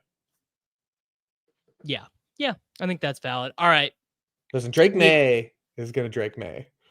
Drake Maye's a great player. None of that was intended to be negative Drake Maye. This is for Crane conversation. CeeDee Lamb, T. Higgins, and we got some dogs here. We got dudes that are bullying guys. It's Marquise, Bucky Irving, George Pickens, Breece Hall. This is a very good team at this point. We got dogs, dude. Guys, they're gonna fight. We got dogs, and we have a queue full of like very good players. Actually, Deebo, Myers, Golden. Mm-hmm. No need for Mahomes on this team. No. Swift, obviously, I'm not crazy about. Laporta, I'm not crazy We don't need about. to take. We're taking receiver here, right? We are. Golden just went. Cooper Kupp at 69. Incredible things happening. All right, I think we take Jacoby Myers or Chris Debo. Olave here. Debo? No, do Olave. Olave, and then maybe we come back with Deebo. More likely to go. Let's take Deebo first because it's more likely to push Olave. Oh, Deebo we want Deebo. Back. We want Deebo with CD anyways. We want for the correlation. We want the commander stuff. For the correlation. We want the commander stuff. Yes. And I think there's a chance we're able to get Olave around here. Yeah. Anyway, there's no tight end worth taking. All the good running backs are gone. Pacheco's gone. Pollard's gone. Harvey's gone. Myers goes. I think Debo's a legitimately good pick at this spot anyways. So yeah, I was out on Deebo, and then I just started thinking about it for a while. And I'm like, dude, how dumb are you going to feel if Deebo Samuel is perfect fit? If there's the one team, darn it. Yeah. It's the one team he could have transitioned to. They throw a bunch of wide receiver screens. They throw Jennings, nothing but slant. Yeah, I'm fine. Tracy, Warren. Any of these guys do anything for you? I mean, Jennings, I still think is fine. Jennings, yes, I'm a big Jennings guy. No, I mean, if you were to name a coach that would be most perfectly able to utilize Deebo Samuel's skills, it would be horizontal raid Cliff. I'll be honest with you. If you go, I just did a show with Dwayne McFarland, and we talked about the breakout guys in terms of ADP, like you want to draft as veterans, and both Deebo and Kupp, like we found some underlying metrics that actually make them that seem like solid picks, especially in these best ball leagues where you get these guys as like firm wide receiver 4s, and you don't have to play like the weekly game with these guys. I think there's pro cases to be made for both those guys where they're going as being undervalued when we look at the end of the season. There's always a few guys the fantasy industry just leaves for dead that clearly like the NFL hasn't. And like both those guys feel like guys like we've got blind spots for as an industry, not like personally, because I know there's probably people that like them, but I think they're good picks where they both go. Yeah, they definitely are. Jennings and Deebo, the 49ers, the revenge for each other. Jennings filling in the role. I guess not the role, but probably the galaxy brain. If they trade Brian Robinson Jr., Deebo's the goal line back. Deebo's the goal line back. I mean, hey man, Deebo is gonna get some rushing attempts. For me, it's like especially at Cliff. The thing with Deebo is his archetype was always going to be rough as it aged. But if he shows up and is in good shape, and it was pneumococcal pneumonia, and what do you have, a broken wrist? Maybe I don't remember exactly what it was that was causing him to struggle. But like, if he's healthy and he's in a physically good spot this upcoming year, I mean, he's just going to smash. Because like you said, Cliff Kingsbury and Deebo, get that guy going horizontal. There's no one better in the NFL at going horizontal. No one has rated horizontally harder than Deebo. No one has done it harder, and no one is happier to raid horizontally than Cliff Kingsbury. It's truly a match made in heaven. All right, now Reebs, I'm not going to tell you that what you have to clip to update your show, but that is one that you clip for an intro to the show. No one is rated horizontally harder. No one is rated horizontally harder. You can't disprove it. We could even use facts and logic to prove it. Now, to return real quick to Garrett Wilson and Justin Fields, I actually do agree with this. Best team and coach that Fields has ever had. Easily. Wilson is 10x the player that DJ Moore is. Absolutely untrue. Actually a lie. Actually not true at all. Garrett Wilson, super overrated. DJ Moore, super underrated. I think there was a lot of evidence of that last year when Garrett Wilson got to play with first ballot Hall of Famer Aaron Rodgers and like couldn't be bothered to just like do very basic things correctly. Garrett Wilson's very good. I think he's very good. His ADP makes no sense to me whatsoever. Yeah, his ADP is not great. To be fair, this is a player that was Zach Ertz, by the way, also very horizontal. Definitely horizontal. Very horizontal. Especially after he catches the ball. Very horizontal. Yes. Yeah. Okay. Think of this though. Garrett Wilson has been top 7 in targets every year of his career and has never been top 20 in points per game. I guarantee you this year he's not top 7 in raw targets. That's actually a great stat poll. You're the king of the great stat poll. That is a crazy good stat poll right there. I do think that this coaching staff is going to do good things for Garrett Wilson and moving him around to mitigate some of the issues that Justin Fields has as a real X and O stance. But you have to take this guy. You take him in the 3rd round. He's locked as a 3rd rounder. His touchdown total is 4.5 in books right now. You take that dude in the 3rd round. Like, how could you possibly take that over? Like, Kyren Williams is going to score double-digit touchdowns. Any of those quarterbacks are going to be like way better scorers than Garrett Wilson. Garrett Wilson, compared to receivers in like rounds 5 through 10, is just very comparable. Like, with a lot of these guys that go way after him. I just think the price is wrong, is my thing. Again, I am as a 5-6 turn guy. We have achieved double stack with the Deebo Samuel bring back. We have added in Dakota Rain Prescott to the team. We are now about to be up. We have 1 quarterback, 2 running backs, 5 wide receivers, no tight ends. Mark Andrews is I think a pretty strong option here. Could just take Jaden Reed, could take Njoku, could take Charbonnet. Any of these guys leaping out to you. We do need a tight end, right? We do need a tight end. It's up to you to keep pushing. I'm fine with that. I mean, a lot of good players here. I feel good about all these picks. We're going to get too far behind. Actually, you know what? Mark Andrews is just like an obvious smash. Mark Andrews just like obviously. I mean, look at this. This team's got a lot of touchdown potential. Like I love to draft some touchdowns, and this team's got a lot of touchdowns. So I've drafted a lot of fantasy football teams with Rich throughout the years. We've drafted together in the main event. We've drafted DraftKings teams. We've drafted underdog teams. We've drafted a lot of teams. Something I can say that I've definitively learned from Reebs is touchdowns are good, and a lot of people in fantasy football do not focus enough on how important touchdowns are. Honest to God, it really kind of is that simple. You should try and draft as many touchdowns as possible. Yeah, because like raw touchdowns, yes, there's variance, but we know that archetypes of players that score touchdowns and players that score touchdowns, right? Like this team's full of dudes that have touchdown potential, except for Breece Hall. But I hope so. What do you make of the Ravens passing attack this upcoming year? Like, do you think do you think there's any chance Bateman runs back, 9 touchdowns, or whatever? Like, do you think just because Lamar ran so pure last year. Even compared to 2023, just from a touchdown stance, dude, 50% of Lamar Jackson's throws in the red zone were touchdowns. The GOAT. They're like, it was insane, man. It was absolutely insane.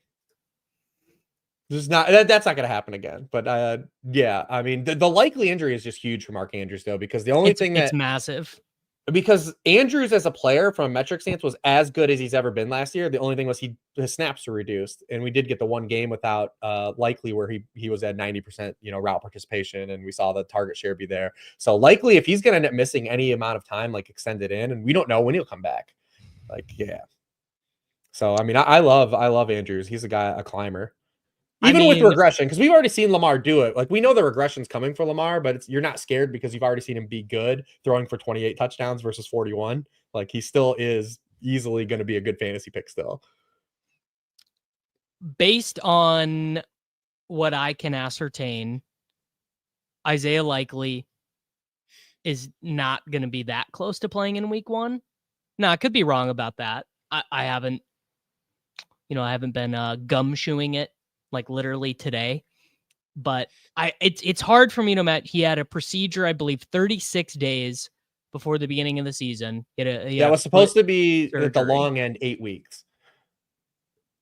Yeah, so it's not great. Yeah, and people forget Andrews was in a car accident and was coming back from the tightrope, man. A lot of reasons that his efficiency would have been declining, and if we can get him to 74% of the routes for the Baltimore Ravens, that feels like a big win. I don't know. It just feels like his range of outcomes is probably more similar to TJ Hawkinson than anyone. I'm just saying, if you're expecting the Ravens to have fewer passing touchdowns, it hurts definitely everyone. But like Andrews is probably the guy it hurts the least out of all the dudes. Like we know exactly where he makes his money.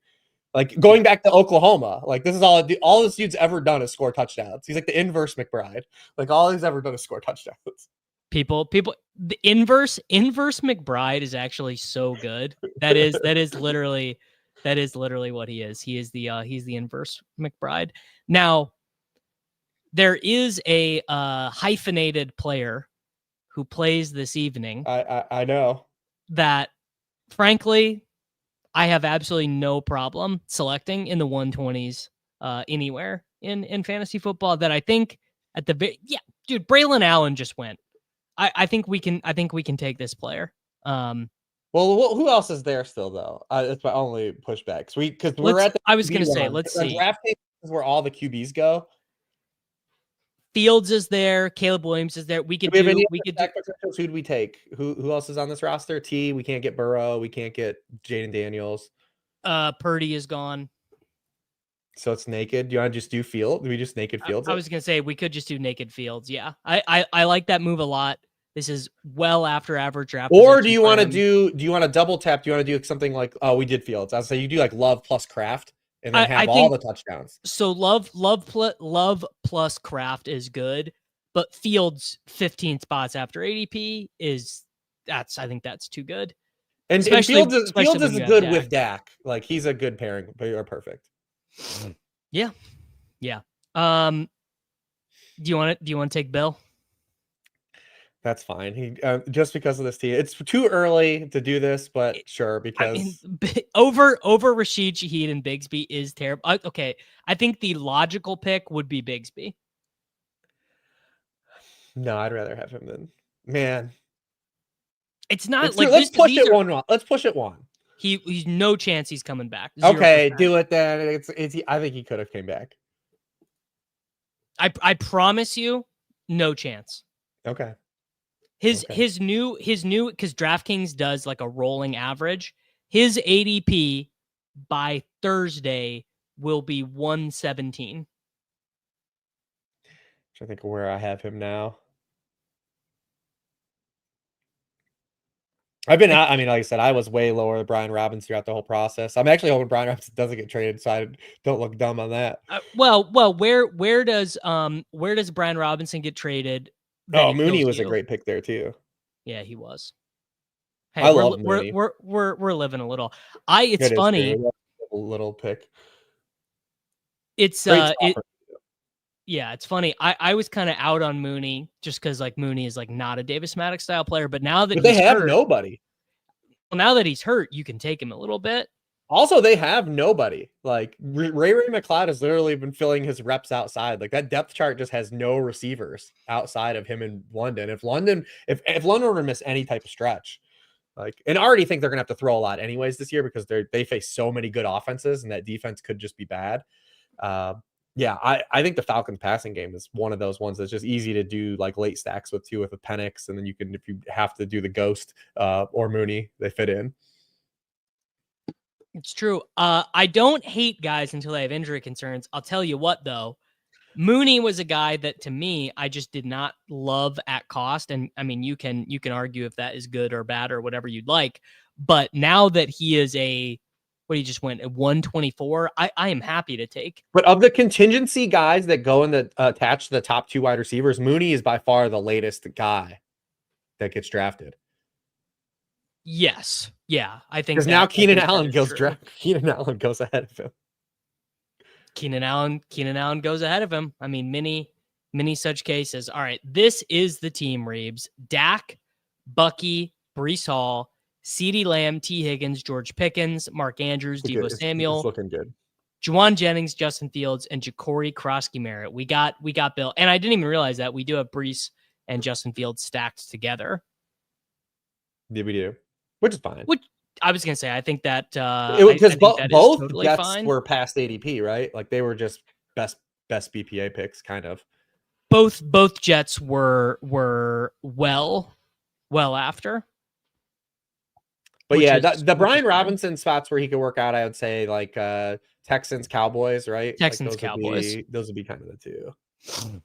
I mean, I think was going to Mooney's say, a great pick. would he even kill you on the Cowboys? I mean, it wouldn't Probably be not. good for the Faders, but it's not like he's coming in to 300 touches. You know what I'm saying? No. Yeah. There you go. There's okay. Yeah, Jaden Chiefs Blue. It's the Chiefs are just going to be the team we always try to put a running back on for the next 20 years. Brian Robinson is on the Chiefs already. His name is Isaiah Pacheco, and you guys don't like that guy. So I like him. I like Pacheco. I was going to say, I like Pacheco for fantasy. I mean, the biggest problem with Pacheco is Pacheco himself. Like the dude just runs himself into injury.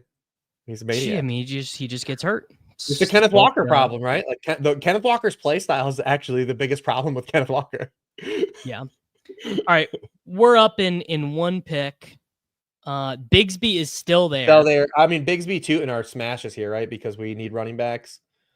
We do need running backs. Ferguson is also there if we want to add. But do we need to go that deep on Cowboys? I was gonna say if he comes back around, like maybe we can think about it. But let's do. You want to do Bigsby, Chubb, Tootin Went. Oh, okay. Yeah, Bigsby makes sense to just get a guy that could have touchdown equity. Yep. On a team that's gonna literally probably have 8 rushing touchdowns. Why? Why not? No, come on, man. You gotta see the light side of the moon. Okay, there we go. We've got. It did make sense. A running back made sense. Running back made sense. Yeah, Tootin went the pick before.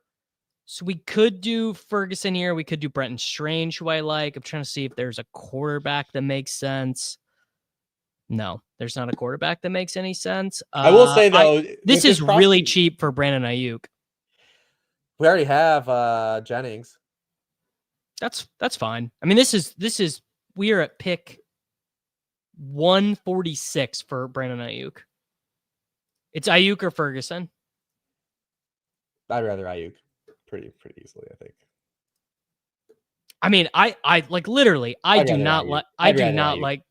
Yeah, we got him. I do not like Brandon Ayuk, but I genuinely don't like Jake Ferguson though. So what's the why do you not like Jake Ferguson? Not that I'm disagreeing. I'm just curious. He's just the dude, and they add Pickens. Like I just don't really think he's gonna have he's got to just get the supreme touchdown run out, I think, which maybe he could have, but I don't think it's gonna happen on Lamb and Pickens in there. So I think he's just the dude, man. He reminds me a lot of just Dalton Schultz, like how they just went from Dalton Schultz to Dalton Schultz. Well, yeah, he is literally Dalton Schultz. And Dalton Schultz has always been good when he's gotten targets, but the problem is when you play with guys that you don't have to give Dalton Schultz targets. I feel like that's what's happening with Jake Ferguson a little bit right now. Correct. That was a nice turn for us. That basically right there, what just happened was that made up for taking Ja'Cory Krusky-Merritt at 122. Like that. I think we would have gotten. Listen, we'll never know in the space-time continuum, but I think we would have gotten JCM at the Bigsby pick. I don't think so. Fair. We'll never know. What are you doing with Kyle Pitts, man? Give me your Kyle Pitts thoughts. No, I just think he's a bad fit for what they want to do as an offense. He just can't block. Like so that offense wants that wide tight end to be able to block, and he's just not good in the run game. And I don't think his post knee injury, he doesn't create anything after the catch, which is his problem too. So yeah, fair enough. Are you buying? I'll tell you. One, I have no problem where he goes though. Like if you're just like chasing the dragon, who am I to really tell anyone's tight end pick 20 sucks, right? Like who am I?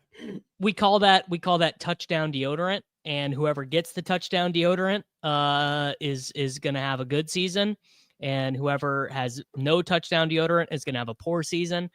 My guess would be that Kyle Pitts is drawing pretty thin to have a really good touchdown deodorant season, but you never know. I mean, he did have he had the 1-2 touchdown game last year. That's the one thing that he does offer, which is that he is a deep threat tight end, which is like not really an archetype that exists in the NFL. but it can produce 1 or 2 usable fantasy games a year. I don't know. But probably since fine. the NFL has started to play more, bigger sets, and we've seen the kind of the tight end too kind of come back into the fold. These guys that get hurt by not being able to participate in the run game have really been kind of damaged last year. Like this was a big Dalton Kincaid problem last year. Like when Dalton Kincaid got steamed, he's just not able to play because they have a slot receiver in Khalil Shakir, right? Like when they go to 11. So if they wanted to try to run out of that, it makes sense to use Dawson Knox because he's just a better player in the run game. I'm curious to see what happens with Hawkinson because there's a lot more signal that Minnesota wants to run ball more this season. And, Josh Oliver is just absolutely awesome in the run game. Evan Ingram has this problem too. If Denver is able to control script with defense, because Troutman's going to play in the run game ahead of Evan Ingram when they do some of this power stuff. And all it does is it lowers your route participation a little bit and your snap counts, and you lose some of that full run out. So that's going to kind of hurt some of these guys in recent years as the NFL has gone to more bigger sets to combat like the too high stuff. I hate too high, man. Ban it. Penix on local radio regarding Mooney. I feel like he should be back week 1. Everyone, all the injury people are also have been said like Mooney's going to play week 1. Everyone's like, he's going to be there. He's going to be there. It's a shoulder injury, right? Yeah. He'll be okay. All right. We are up in 3 picks, Reebs. We have. What are we looking here? We have a 2-4-6-1. I really like Brenton Strange. I mean, he is the definition of just a guy, and he is playing with 2 generational wide receiver prospects, but no problem with him. De'Ami Brown is also their 3rd wide receiver, and I'm really really familiar with De'Ami Brown's work and not that impressed by it, actually. So there you go. I think we just take Strange. We can do Strange or Conquo. It's a good pick. Yeah, they're all fine. What do we need? We're not really chasing anything, just running back, right? We're a little behind at running back because we took a 7th round 3rd stringer in the 11th round. But other than that, dude. Other than that, dude, we're basically cruising. I mean, we have good players. We have Bucky Irving, so it's a good team here. Let's land the plane this last third. Land the plane. Guerrendo, Woody Marks, Najee Harris, Jerome Ford, Rico Dowdle, Jaylen Wright. I like Woody Marks here. Don't mind any of these. Yeah, Woody Marks is a solid pick, I think. Any of these guys, Justice Hill, Keaton Mitchell, all fine for best balls. Let's do, you know what? Let's do Woody. Yeah, that's fine. I mean, he was not a very good prospect. No, he's good at what he does, though. He's good at what he does. Yeah. A-chain soft tissue is confirmed. Hate to see it. Calf injury. That you don't love to see. I mean, would you move him down or be adverse to him at all?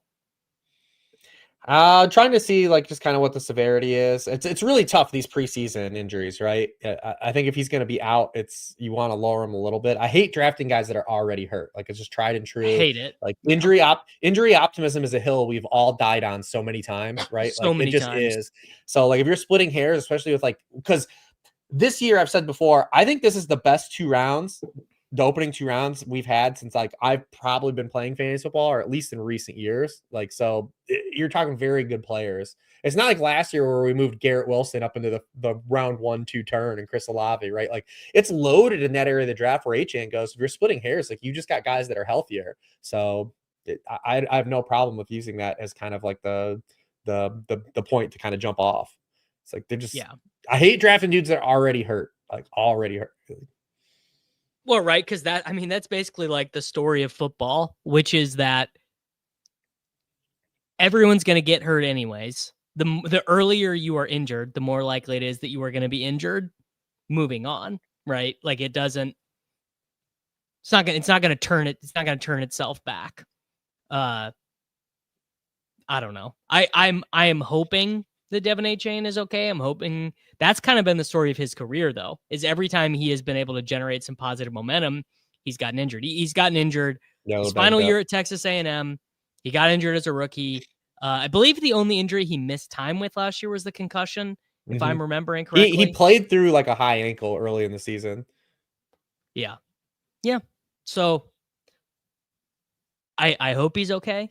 You know, I hope it's. By the way, are you drafting Ollie Gordon? Best ball only managed leagues, you can't do it. He might be a fun 20th round pick in You'll just never get him right our in a main. managed league, dude. You'll just never get him right in a managed What if he's the new Raheem Mostert? Well, if we get 20 touchdowns out of Ollie Gordon, then a lot went wrong, I think, for the other rest of the Dolphins. I don't know, man. Maybe the Dolphins are all the way back. There's been a lot of pessimism about the Miami Dolphins. Also, has any person that's gone and moved to a city become that city more in the history of humanity more than Mike McDaniel's become a character from Vice City? No, Like, he has become. he was like a nerd. He was just like yeah. he was a complete nerd, and now this dude's just like flipping cocaine out of the locker room. Like, he's an actual Vice City character. I know. It's so funny. All right, we are up. We don't really have any major position. We definitely would like a quarterback. Do you have a strong preference between Rodgers, Wilson, Dart? No, we don't need it. This is a 2 QB team, right? Like, aren't we loaded here? We're good. We can wait. We can wait. Tight if you end. Wanted to start, so what? But no, we need we'll go back to running backs. Oh, do we still need a tight end too? No, we got one. Manungai, Brooks, Corum. Oh, we have Tucker. We have Bucky. Never mind. I say we do Tucker, but we have Bucky. Can do Taj. You want to do Taj because we missed out on Chase? Yes. There you go. Taj Brooks is now our 6th running back. I mean, it's not great that he is like playing in the preseason, but it's probably fine. Who cares? He's not a guy you care about that stuff with. The theory isn't to get Taj Brooks right in September. No. He just needs to, honestly, he just needs to make the team. All right. We're back up. Let's do a wide receiver here. I like Torrey Horton. I like Leggett. I think it's Torrey Horton or Leggett or Jaylen Noel. You do love Jaylen Noel. I do love Jaylen Noel. De'Ami Brown, Jalen Coker, Io Manor. Yeah, I would like any of those guys are fine. They're whatever. I don't have a strong lean to any of those guys. I was gonna say I didn't really have a strong lean there either. Do you have any interesting statistical thoughts about the Seattle Seahawks under Clint Kubiak? Because I do feel like it's sort of funny that last year after week 2, the Saints are favored against the Eagles. Everyone's like, oh, Clint Kubiak is going to be the next head coach of the NFL. Oh, dude, nobody was richer through 2 weeks of the NFL season last year than me. Yeah. Reebs knew. And nobody was poor at the end of the season.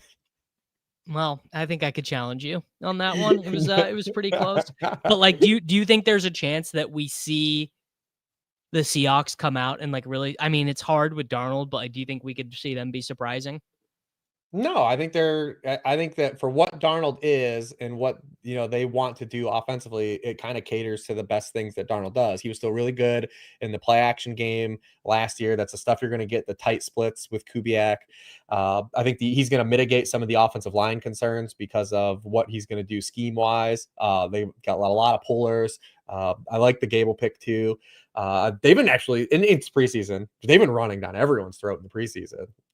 They're going to do that. It's going to be kind of a low pass volume offense, but it's going to be efficient pass offense. Like it's going to be a high YPA offense. That's why I said like Kupp, I think is going to have some efficiency bounce back. I think JSN is going to be in a good spot. I can see it.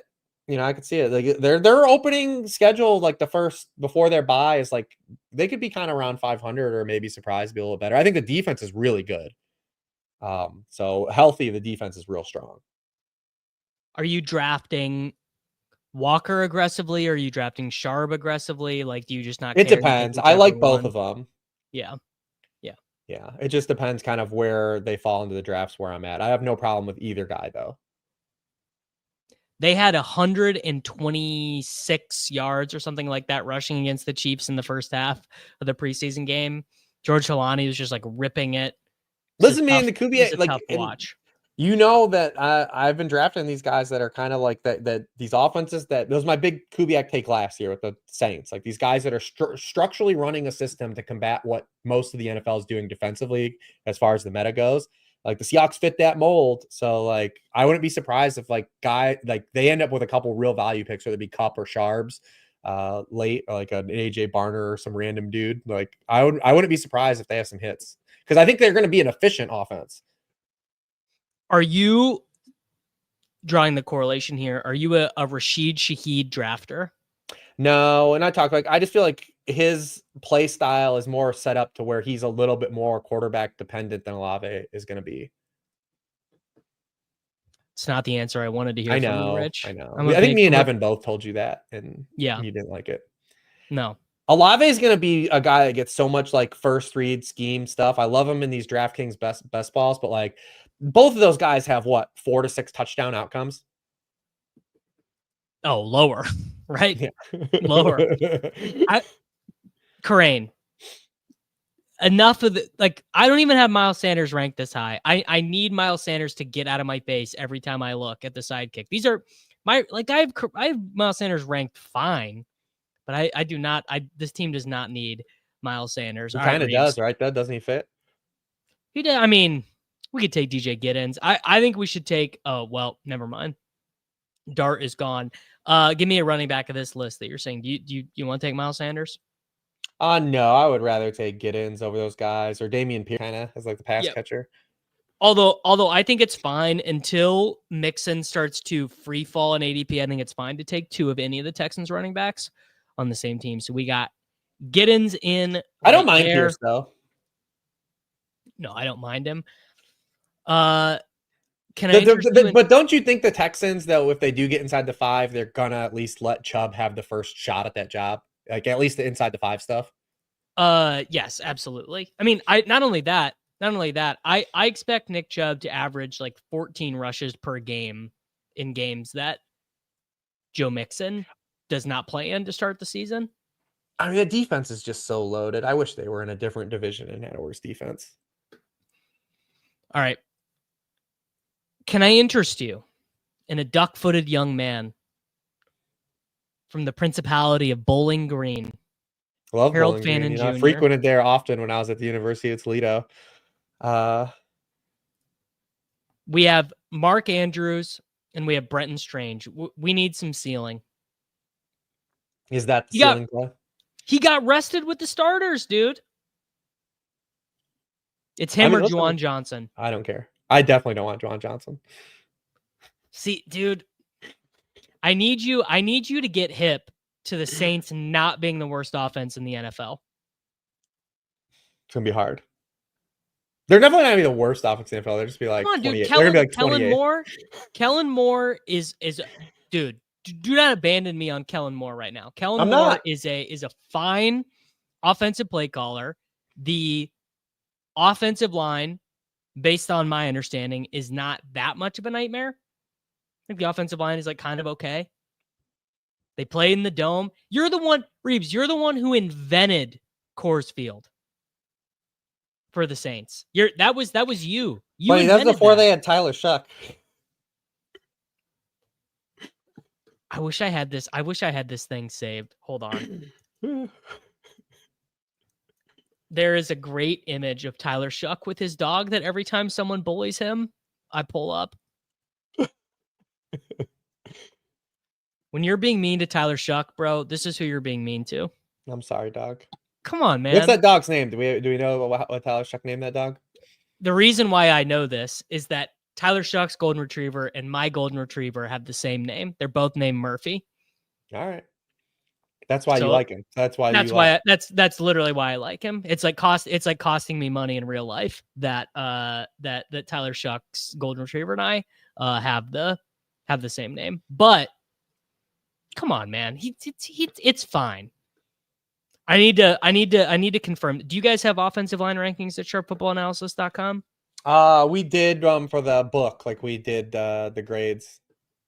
Okay. I'd have to look at them because I know what mine are offhand. What do you have the New Orleans Saints ranked? Hold on, let me tell you. If I can figure out where I put Brandon Thorne has them ranked 21st. He says they're much better at run blocking than pass blocking. Yeah, I have them 24th. that's, again, 21st, 24th. If the New Orleans Saints are the 24th best offense, Kamara, Juwan Johnson, Shaheed, because it's going to be condensed. If this team's a bottom 8 offense. If it's a bottom 8 offense, bottom 8, they are not priced like a bottom 8 offense. They are priced like the worst offense in football. Fair. I said I think Olave is on DraftKings is genuinely a good draft pick for this format and where he goes. Sure. I am going to keep spreading the good word of Kellen Moore. Going to keep spreading the good word of Shaheed. Yeah, but I think he's great for Olave, man. I think he's going to have so much first read slot stuff. Like it's going to be awesome. And the Saints, if they are bad, they're going to throw so many times. Yeah, they're going to throw a lot. The defense is not very good. I don't know. I mean, please don't let your lasting memory of me be arguing for the New Orleans Saints. No, it's fine. You know me though. Like I like, hey, what if we just took the guys to the good offenses? It's an interesting concept. Not one that I've ever been able to apply to my own personal play, but it is an interesting that time we did the all Mick Shanny draft was good, was pretty illuminating. All right, we're up. Final pick, wide receiver. Reebs, give me your deepest, darkest secret. I said, dude, Malik Washington was the dude. Do you want to do 2 Malik Washington teams?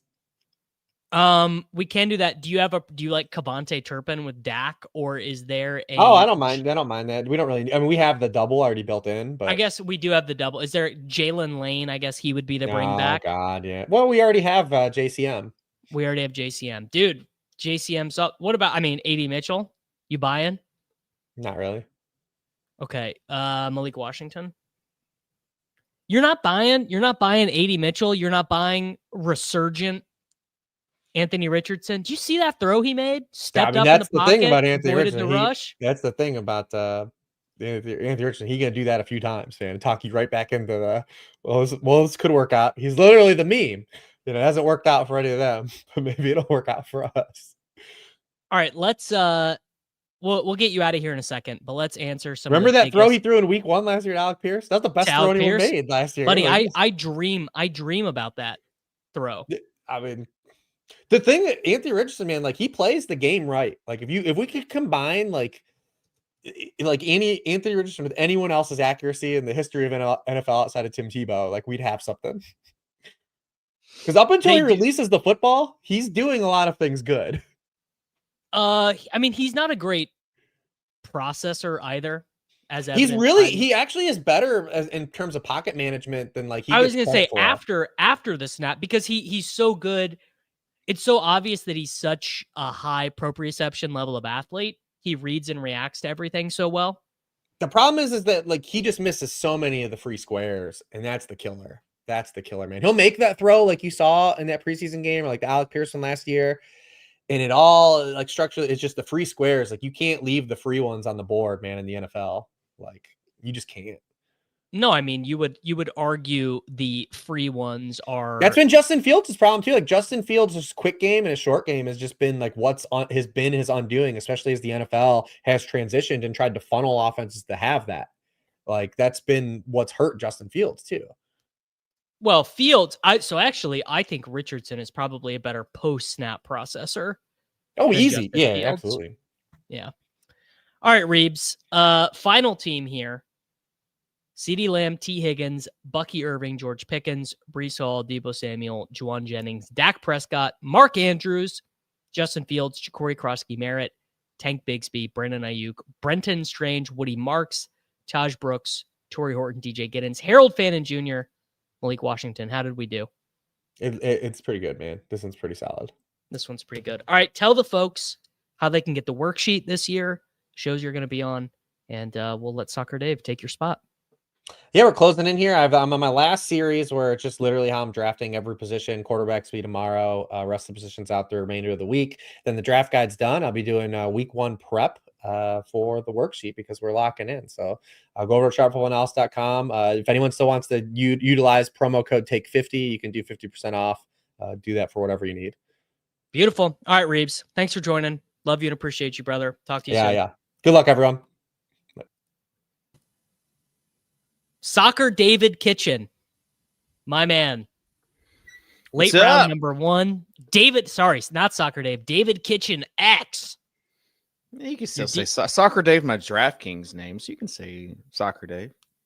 All right, man. Well, how'd your streams go with JJ today? How's everything going? Are you maxed? Is it finished? What's the buzz? No, I've got like I took a big step back and I just started doing like the $59 because I wanted to save some for draft week this week. Last year I think I was done like the end of July, and so felt like there were some fishy moves out there that I could have capitalized on. So I still have like 15 left, I think. The $59 field, I think I had like 30 of those, maybe. I don't know. So we'll see. Finally, some real fantasy football. Yeah, D-boot. The stream went good though. JJ was actually on the first hour. I didn't stream with him. I actually entered the second draft, and then he decided to do a second draft. So he entered. So we ended up being in the same room, and he had the 12 spot, which was really tough for him. Like that range around like Kaleb Johnson is sick. Do we have number 1 pick? We got the influencer 101. Let's go. He had the 12 pick. I mean, the best pick, it seems like right now, is the number 7 pick. But the 12 pick was really tough for him. He had to take Kaleb Johnson and Brian Robinson. And that's why I think like he also was like preoccupied with something else. You know, look at the stream and look at that for yourself. But it's tough that around that range, you just kind of have to reach at that range. Like, I think that's why quarterbacks have gone up. Like Nick's was like 106 with all these wide receiver injuries that we've seen. You're seeing like Mooney, Reed, even Shakir kind of pushing things back. You're seeing these Dak, Knicks, Purdy all going early because no one else wants to do anything right there. I think you're 100% accurate, which is that because let's go Jamar Chase here. I think that's a good call. Yes. You are seeing a ton of quarterbacks raising up in ADP because you get to this range in like the 80s and you're like, dude, what do I'm going to take. Yeah, go to Jerry that Kaleb Judy. Johnson range. Yeah. I'm taking Hawkinson, I'm taking Addison, you're like, no, I'm not taking the Vikings number 2 running back. Like, I mean, it's insane. Yeah, you're like, okay, well, I don't want to take any of those guys. I would rather just take my quarterback. Like I get this, and I'm sure you get this too, Dave, where, well, actually probably not. I was going to say, cause you don't do slow drafts, right? No, I have one slow draft. I had one on Underdog that just finished today. That was nice. Yeah. So if you do a lot of slow drafts, you get into this spot, like, especially if you batch enter them, when you're literally doing, I'll be doing. That's why I don't slow draft. I was going to say, I'll have the same pick back to back 19 times. And I try and do different stuff in different drafts so I don't draft, 900 identical teams. But one thing I found myself doing in all of these slow drafts is being like, well, I don't care about the difference between these tight ends. I don't care about the difference between Tyler Warren and David Njoku. They're basically the same. Yeah. I don't care about the difference between Aaron Jones and Jaylen Warren. So I am just going to start taking my quarterback. I'm going to take right exactly in that range. You're just like, let me take someone I know who's going to be okay, and then live to fight another day on. Especially in these alpha or hero RB builds where you don't really love Kaleb Johnson. Like you would rather just take your second running back if you're going kind of to the extreme, and that's J.K. Dobbins range. Right. Yeah, Dave. I mean, it gives me no pleasure that you're so good at analyzing fantasy football now, but I suppose that is what it is. I mean, who would have ever thought this would be where we'd be at? Oh, you guys are just finally catching on, it seems like. I mean, famously, people don't know that right now. This is a DraftKings finalist that is speaking to them, and I'm feel like the Ja'Cory Krosky merit. You know, like some people knew they knew back in the day that Ja'Cory Krosky merit was a guy, and now everyone's just kind of figuring out that really he is that guy. He went 3.12 in a Millie draft I did last night. 3.12 is a little early. Rich Hribar and I just took him in the last draft. Where do you think we took Rich Hribar? Or where do you think we took Ja'Cory Krosky Merritt? 10th round. I think it was the 11th. No, it was the 10th round where we took him. Yeah, that's kind of like because all it takes is one team to really like him more than you do for you not to get him. So and I was going to say, that's not really a world that I want to be living in. You know, the Ollie Gordon stuff is interesting. JJ kicking himself for not recommending Ollie Gordon more because the model liked him. I would assume the model liked him. He was like the best freaking running back in college football for a year and a half. Well, yeah, and then last year he kind of fell off. But then, after the who was it? Was it Mostert or was it the old Madison? Vikings? Madison, yeah. When he hurt his neck, you probably should have been like, okay, this guy's legit threat. I told him, I said, at least in the Insiders League, he drafted Ollie Gordon and Ja'Cory Krosky Merritt in our league, 5th and 6th round. So I'm in a dynasty league with Rich Hribar and a bunch of other industry people, Matthew Berry, Scott Barrett, all these guys, and I just put in a 100% waiver wire bid on Ja'Cory Krosky Merritt. I don't know where I'm at in the tiebreaker. I would assume multiples of the teams. So I'm thinking about doing a really sneaky trade to someone who's not paying attention to get like 10 waiver bucks. But the problem is I don't want other people in the league to get hip to it, though, is the thing. And some people are going to forget their waivers. You're going to have to hide those $10 somehow. Then. Yes, exactly. All right, Dave, we're up in one pick. We're at the turn. Nice little Bucky slide there. We go Bucky McBride.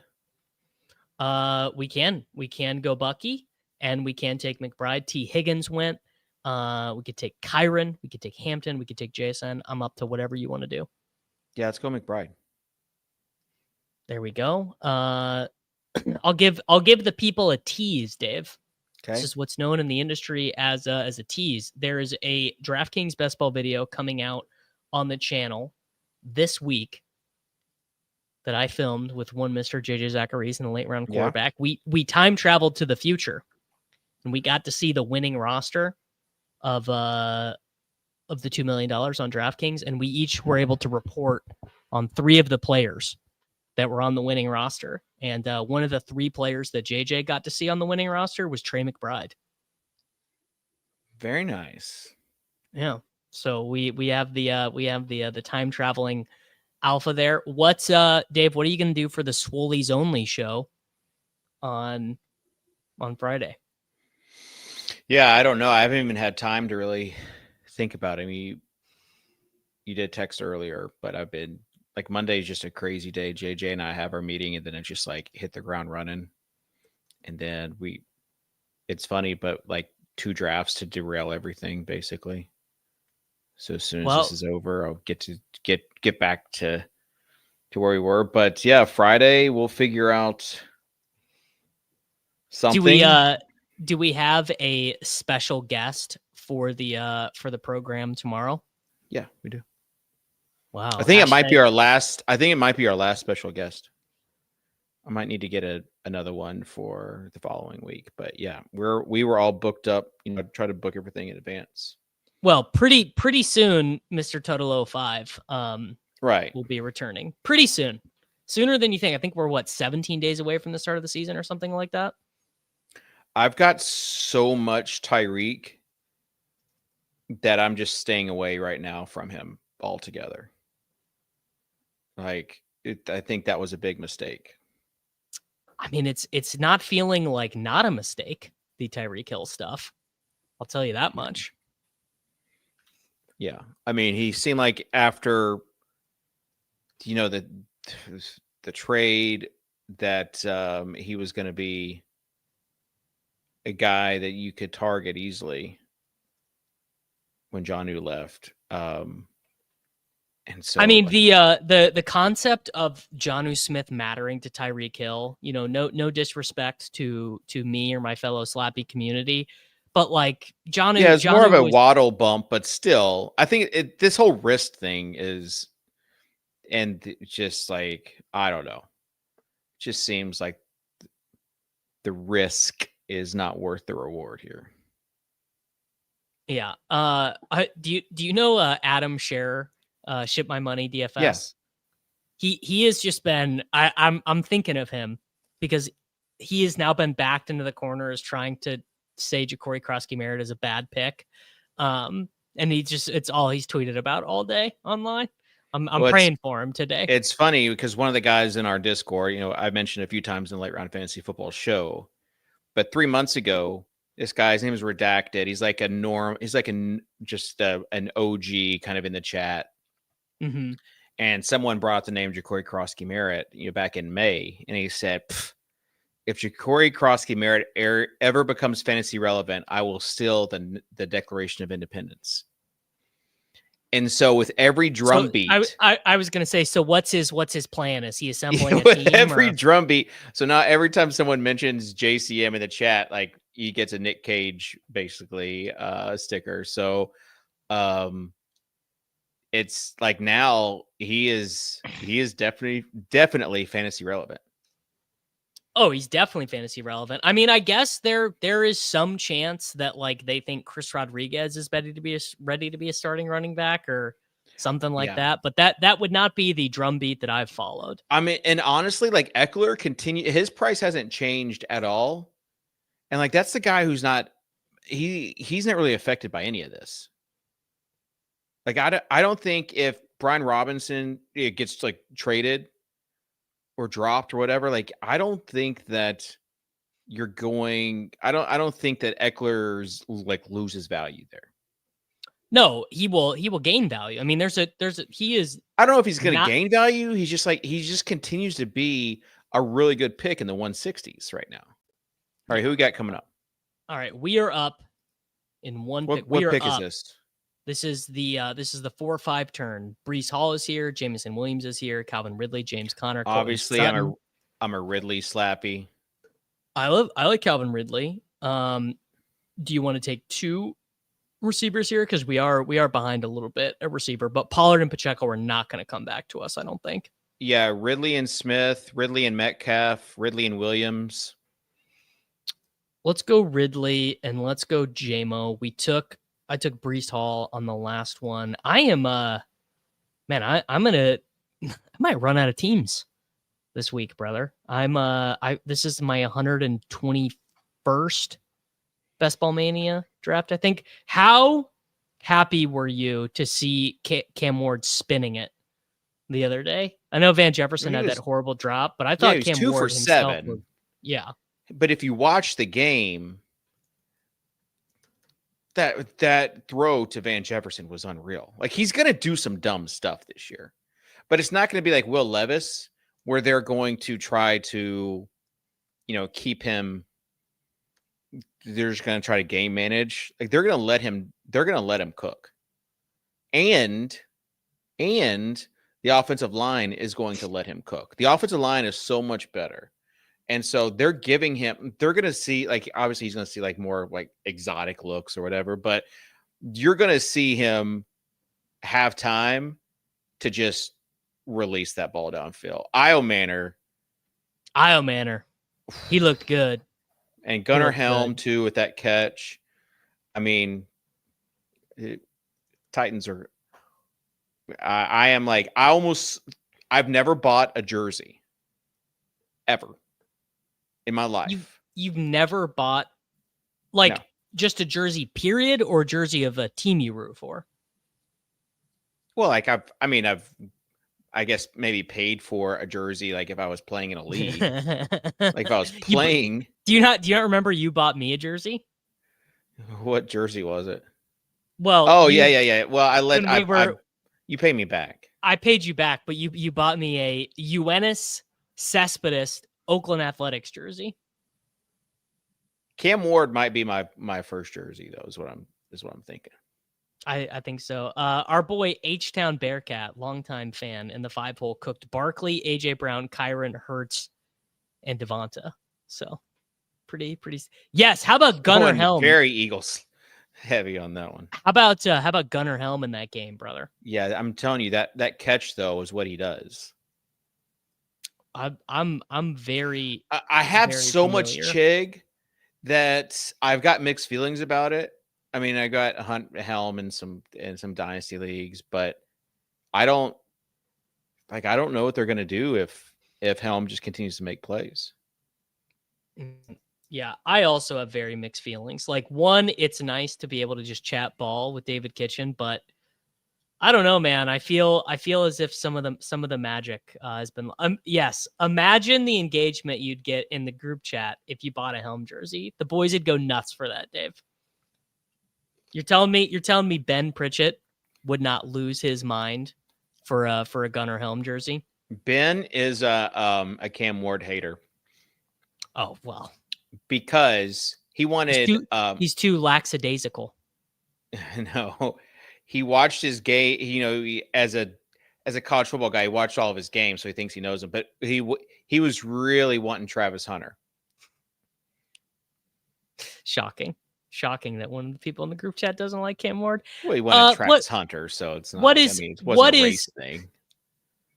What is the point of Travis Hunter on this iteration? You don't want Travis Hunter playing on a bad team. Yeah, he wanted Travis Hunter and Dart later on. Is Ben still doing college football at Roto Grinders? I don't think so. Mm-mm. He was doing a little bit of stuff. I think he was doing a show maybe with Sean at ETR. Yeah. But he's got a big boy job. He's becoming a big dog in the pharma streets. Yeah, good for him, man. Meanwhile, we're drafting teams at 3:05 Central Time on the internet. Are you Central Time or Eastern Time? Central. Nashville. See, I never know that when I text you. I'm so used to doing Eastern Time with all these. Yeah, it's just like the standard, which kind of sucks. But yeah, I hate it. But if I know that you're in Central Time, I'll text you Central Time. Yeah, I for me, honestly, just like if you asked me right now, like, is Tennessee in Eastern Time or Central Time? I don't think I'd be able to get. I would not have been able to get that right if you didn't answer. All right, we're up in. It's divided. All right, we are absolutely sweating one of these picks right here because we need a running back big time. We need RZ. Pollard. Yeah, we need Pollard. We need RZ Dinger. If Pollard gets taken, we just go to receivers. Super zero RB, dude. Come on. It's Come not on, zero RB. Yeah, no, we got to go to receivers. Let's go with Dunze and Diggs. Or we could go, we already have a tight end, so we don't need Laporta. We already have a tight end. Yeah, let's go Dunze. Yeah, let's go do you watch the Bears game last night? Did you see any of that? I did not. That was like the only game I did not watch this weekend. Everyone was cooking.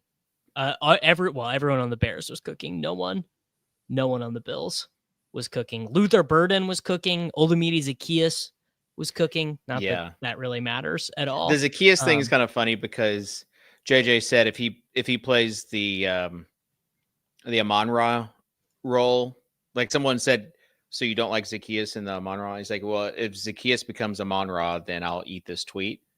And then like 30 minutes later, Zaccheaus had that touchdown.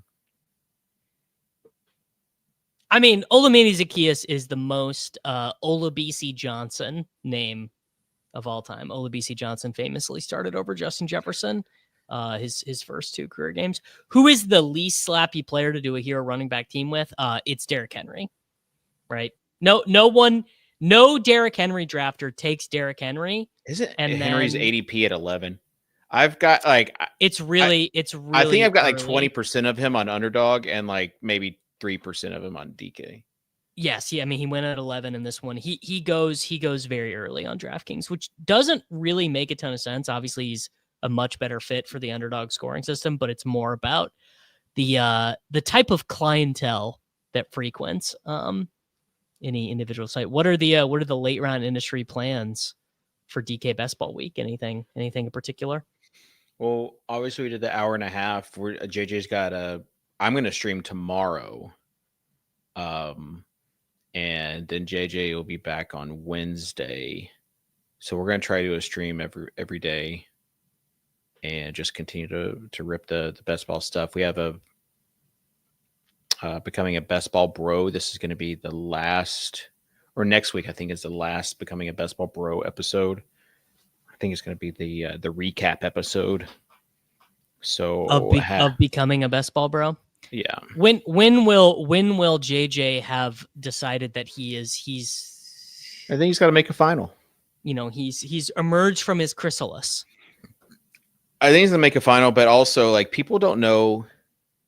So like JJ just messaged me 3 minutes ago his roster in the $250 single entry. Like he'll message me his teams all the time. He's already pretty much a best ball bro. I was gonna say he like based on my conversations with him, he's in. Like he's done it. Yes, this was a good quote from Greg Olson, which I bet he wasn't supposed to say on TV. He said, there's no way he was supposed to say that. The Bears staff thinks Burden has some DJ Moore, some Adunze. We think he will be better than both. Yeah, he probably wasn't supposed to say it. People are worried about the Bills, man. They're worried about it. About the Bills? I'm just teasing. I thought the funniest thing about that broadcast on Sunday night was that imagine you're just like Leone or Liam and you're just like, I'm going to relax. It's Sunday night. Just going to have a bite to eat, catch the game. And the broadcast is just like, yeah, these Bills, man, they cannot beat the Chiefs. The Chiefs just keep beating their ass. I was just like, guys, it's a preseason game. Can you tell me about Mike White? Have you seen some of the news since you were on there about Teteroa with the hamstring? No. He's got he's not going to be practicing for a few days due to a sore hamstring. No. And then you got Justin Jefferson coming back to practice. I did see that. Hamstring injury for Teteroa McMillan as a rookie wide receiver. I mean, I wouldn't say it's good. I'd love if we could get. He is young. I would love if we could get the red out tag for Teteroa McMillan on Underdog. Hollywood Brown has been falling to me in the 180s. He's back at practice and looking really good. I was gonna say that is insane because the most recent update from Andy Reid was that he'd gotten back to running. He was like almost back to practice. Yeah, it's insane. Where are you on the? I'm assuming you saw the Broncos game on Saturday night. I did, but 1 second. We are about to be up in one pick. This is pick 96. This is that pick range. 97. I definitely think we take Drake Maye with Diggs, and then I think think that. Well, structurally, we got to take one of these. Who are some of the guys? Is Nick still there?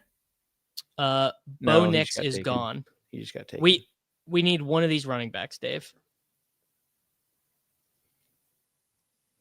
Well, it's going to be Dobbins. It's going to be Dobbins because we ran out of time. Now, do you want to take Drake Maye or do you want to take Zach Charbonnet and double up there? Because we still have Kaleb, we still have Goff, we still have Ward. We missed out on Burrow, obviously. Is Kaleb Williams still there? Kaleb Williams is still here. Yes. Yeah, I'd rather take him over Maye for this build. I was going to say that sets us up to potentially take Loveland and Luther Burden as well. It'll be close. Burden's probably gonna be gone, but yeah. Burden is gone in the 120s. I was gonna suggest what this team next to us did with the Knicks Ingram double play. But double play. All right, I gotta look up an official sourcing on the TMAC news so that I don't need to be a fake sharp. Was Jaden Reed available and we didn't draft him? Jaden Reed was available. We we could not take Jayden Reed there. Why? What were we gonna do at running back? There are tons of. Don't tell me this is how you've been drafting. Did you guys think you would ever? Do you guys think we would ever live in a world where I would be drafting more running backs than SOCRDAVE? Live a little. No, this is a whole live a little thing. If you have your first running back, you're just waiting.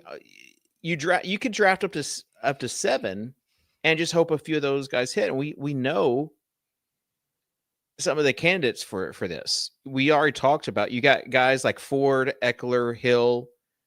Also, I don't even really like Jayden Reed. Jayden Reed is like a fake value, kind of. What? I mean, was that 90? No, 97? he's not. I'm just at 97 was insane. You're going to get spike weeks out of him. Well, the thing is we were, and you could behind. still. The reason why I like Reed and Golden is that you can easily pair them with a likely is I got him in 190 at an earlier draft. And then the Hill. thing is that we were behind on 2 positions. Who cares? We were behind at run. Well, I mean that you get points at all 4 of the positions. This is when you have to live a little. This is when you have to you have all these running backs that are sliding because of injury too. Take a few. Like you get Tajay Spears in the 160s. Take a stab. I mean, look, Dave, you're not wrong. But right. Let's lock in and see what quarterbacks are still there that we have. Drake Maye is still here. Yeah, no chance he's sliding to 120. Loveland and Burden are both still there. By the way, Smiz was in my last draft room with Reebs. Interesting. Dave, I have Mr. Al Smizzle in these treats. I don't recognize either of you anymore. Dave's a slappy, and Davis is a fill out your roster first guy. It's so much easier to be a slappy on DK when you have those 2 extra rounds at the end, and you can justify whatever you're doing. Oh, well, not only that, but it's also frick, Loveland goes. It's also that the values are just there. Like you'll be on the clock in the 16th round, and you'll be like, oh, yeah. There goes Drake Maye. There goes Loveland. Burden's still going to be there. Unless is he hiding behind the sidekick? No, that was Dallas Goddard. Burden's still going to be there because he's going in the 130s. So he's still going to be there, but Drake Maye and Loveland weren't going to make it back to us. Yeah. So the question is Cam Ward going to still be there at 144? That's the big question. I mean, I would just in general, I think when you're asking the question of if a quarterback is still going to be there on DraftKings, the answer is generally no, right? It just generally depends on the speaking. Room. Like you just saw Maye, Maye and Fields gone about where they should. This seems like a pretty quarterback. They're not waiting on quarterbacks. Nick Chubb's ADP is so funny. Think JB Ball says just find some pass catching running backs at the end. JB Ball knows ball. Yeah, just do you do Justice Hill, you do Austin Ekeler, and then you ship it and you move on. All right, so Justin Herbert goes, Tucker Kraft goes. We are up in 1 pick. All right, who do we got? We've got Luther Burden the 3rd. Burden definitely. Running back, we have Bigsby. Bigsby, I would do. Tootin is gone. Braylon Allen. Oh, Tootin is there. Braylon Allen. Where are the quarterbacks? Quarterbacks are McCarthy, Stroud, Love, Lawrence, Penix. We could do Love, backstack him with Dubs and Love Wicks. with Reed. All right, so we got Burden. What do you want to do now? Let's press our luck. With what position? With quarterback. Let's Chris Godwin is still available. Brendan Ayuk. I thought we were going Bigsby. Okay. Yeah, Bigsby. Done. Bang. All right, Dave. This is our team now. Caleb Williams, Bucky Irving, J.K. Dobbins, Jamar Chase, Calvin Ridley, Jamison Williams, Trey McBride, Roma Dunze, Stephon Diggs, Luther Burden, and Tank Bigsby. How are we doing? Pretty good. Pretty good. I Nick honestly said thought that Nick said, Yeah, bro, go ahead. buying that Kaleb stock now, huh? Pff, please. I I've was gonna say been I'm a buying. top Caleb Williams buyer. Wow. The late round quarterback said I strong know start, that guy. boys. Smart guy. Sharp guy. Handsome guy. Sharp guy. JJ was going to be on the channel twice this week. In fact, You are heavily representing late round. I just want to say we're doing this for free too. true. Davis is True. not paying us anything. But the team that JJ and I drafted for the video on Friday, I think is the best team. I mean, I'm going to have done 2,000 drafts this offseason. And I think the one that I did with JJ might have been the best. It was just one of those ones where every pick falls in perfect order. I mean, it's just so good. Stroud goes. So that's not great. I was hoping there was a chance that he would. By the way, I thought for whatever reason, I thought this said Jaylen Knowles' name. You in on Woody Marks, Dave? You Woody Marks drafter? Yeah, I am, especially recently. But like, bags would be down bad if B-Rob goes to Houston. B-Rob's not really going to get traded, right? Even though they're not the same role, it just seems like there would be so many running backs there in Houston. You got like Chubb, Pierce, Marks, and B-Rob. They'd have to get rid of one of those guys, right? Because Dare's already going to be on the team because of special teams. Yeah. I mean, I don't think that they would trade for a running back, honestly. I texted you my exposure. All right, Dave texted me his exposure. Check out that top one. Still a lot of Roschon Johnson there. Yeah, and that's with me. I did draft him once this weekend, like in the 200s, but it's like an accidental thing where I just thought the Bears' backup running back would be decent, and now that's pretty much should be a dead pick. It's like it's going to be and Marshawn Lloyd too. Like if something happens with those guys and Jalen Wright, all those guys, I really need these wide receivers to hit. Yeah, Dave is representing a lot of Bears. 19% Cam Ward, 19% Worthy, 19% Devontae Adams. I mean, Dave, honestly, these really are ball knower exposures. Yeah, I wanted to talk to that guy who said we're now just buying the Caleb Williams stuff. I mean, I've been buying him. I mean, I was buying zero Deshaun Watson for those. Wow, zero Deshaun Watson. How quick you abandon the guys who got you here. I mean, you never would have gotten famous without your Deshaun Watson bet. Okay, getting a little nervous with this quarterback run. Yeah, but at least all these other teams have two, so they don't need a third if they don't. There goes. I wonder how much. There goes Krosky Merritt in the 12th. Yeah, sad. Maybe we should have got him in the 11th. I have 12.2% of Caleb Williams, which for me is like that's like 20% for a normal drafter. All right, we're sweating now. Judy, I've got 5% of Judy. I guess I should have more. You didn't 16% Hill. Not great. You didn't want playmakers? 15% Keenan Allen is nice. That is nice. All right, there you go. We were able to secure the services of Cam Ward. We have a 2, 3, 6, 1. Are you thinking running back, Jaden Blue? I think we definitely do. Tootin here, unless any of these tight ends. We already did Bigsby. That doesn't matter. I like them. I like them together. Who are you even? Handcuffing your running backs? All right, you want to take Ramondre? No, let's go. Do we have any Cowboys? I mean, I would go or Benson. I'm good with Benson. That's a bring back to Jamar Chase for week 17. Yeah, we also that was a nice turn. and McBride too. Yeah, we have McBride. Cam Ward was pretty necessary for this team.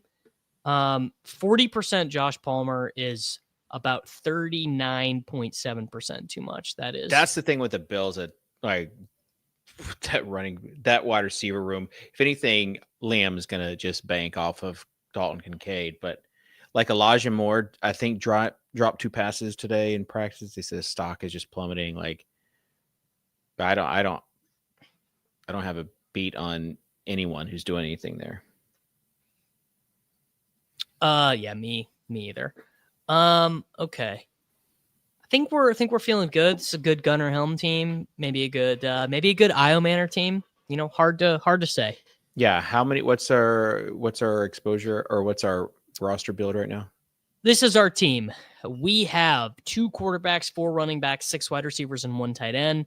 Kaleb Williams, Bucky Irving, J.K. Dobbins, Jamar Chase, Calvin Ridley, Jameson Williams, Trey McBride, Roma Dunze, Stephon Diggs, Luther Burden, Tank Bigsby, Cam Ward, Trey Benson.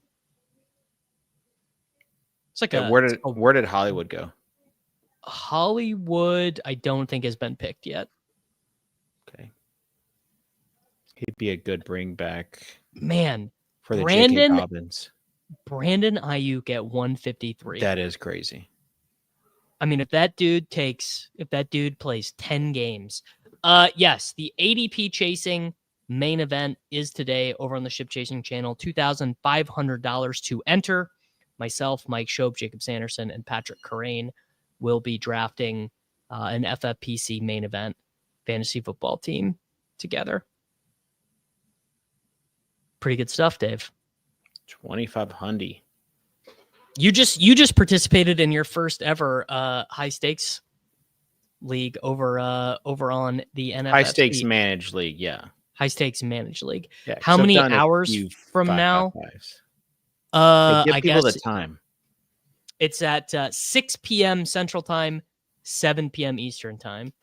So I guess that is in 2.5 hours from now.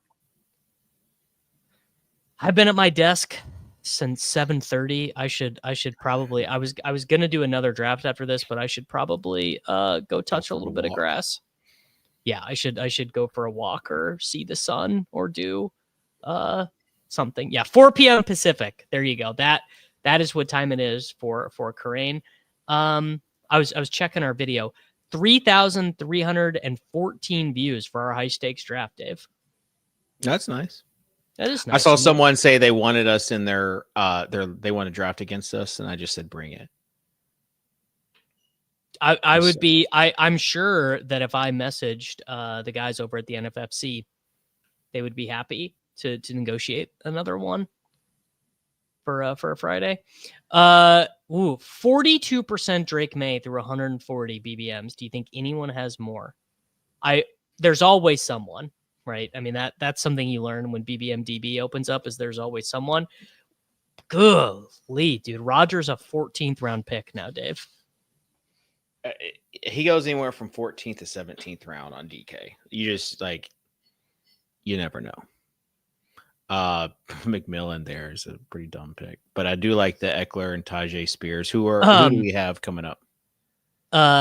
Algier for running back. At tight end, Hunter Henry, Chigakonkwo. I think we should do Chig. Running back, Algier, Garendo, Mark, Shipley, Garendo is who we should take there.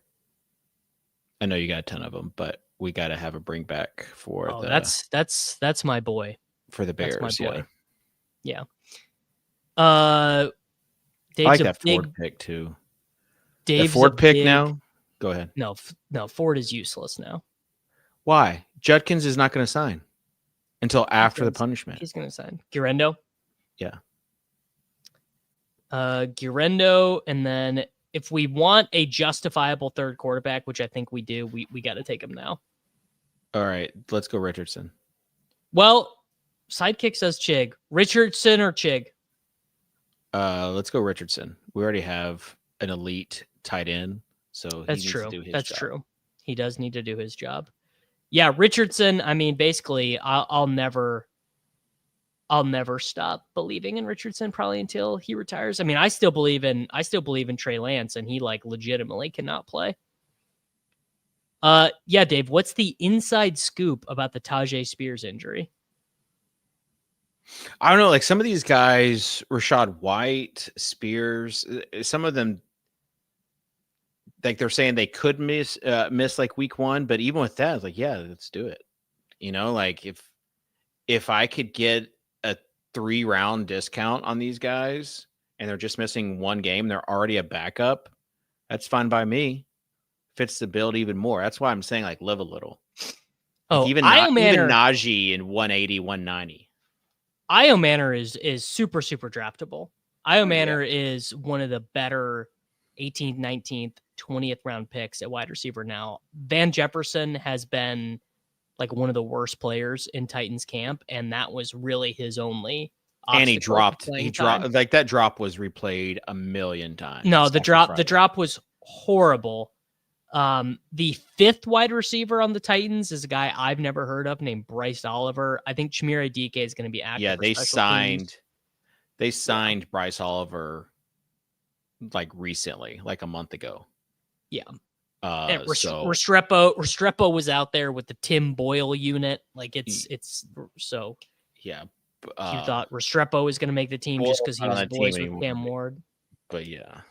The backups for the Titans the backup quarterbacks for the Titans are bad, but Io Manor, I've been saying he needs to start as the 3rd receiver. I think he probably will in week 1. Seriously.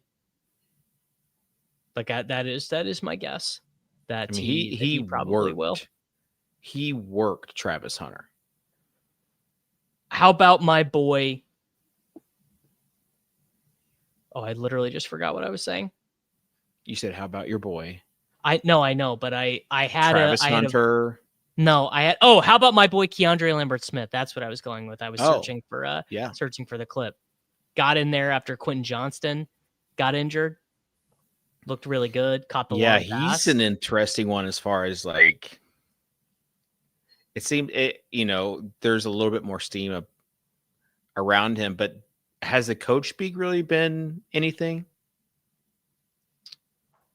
with Keandre Lambert-Smith? Oh, it's been big. Yeah.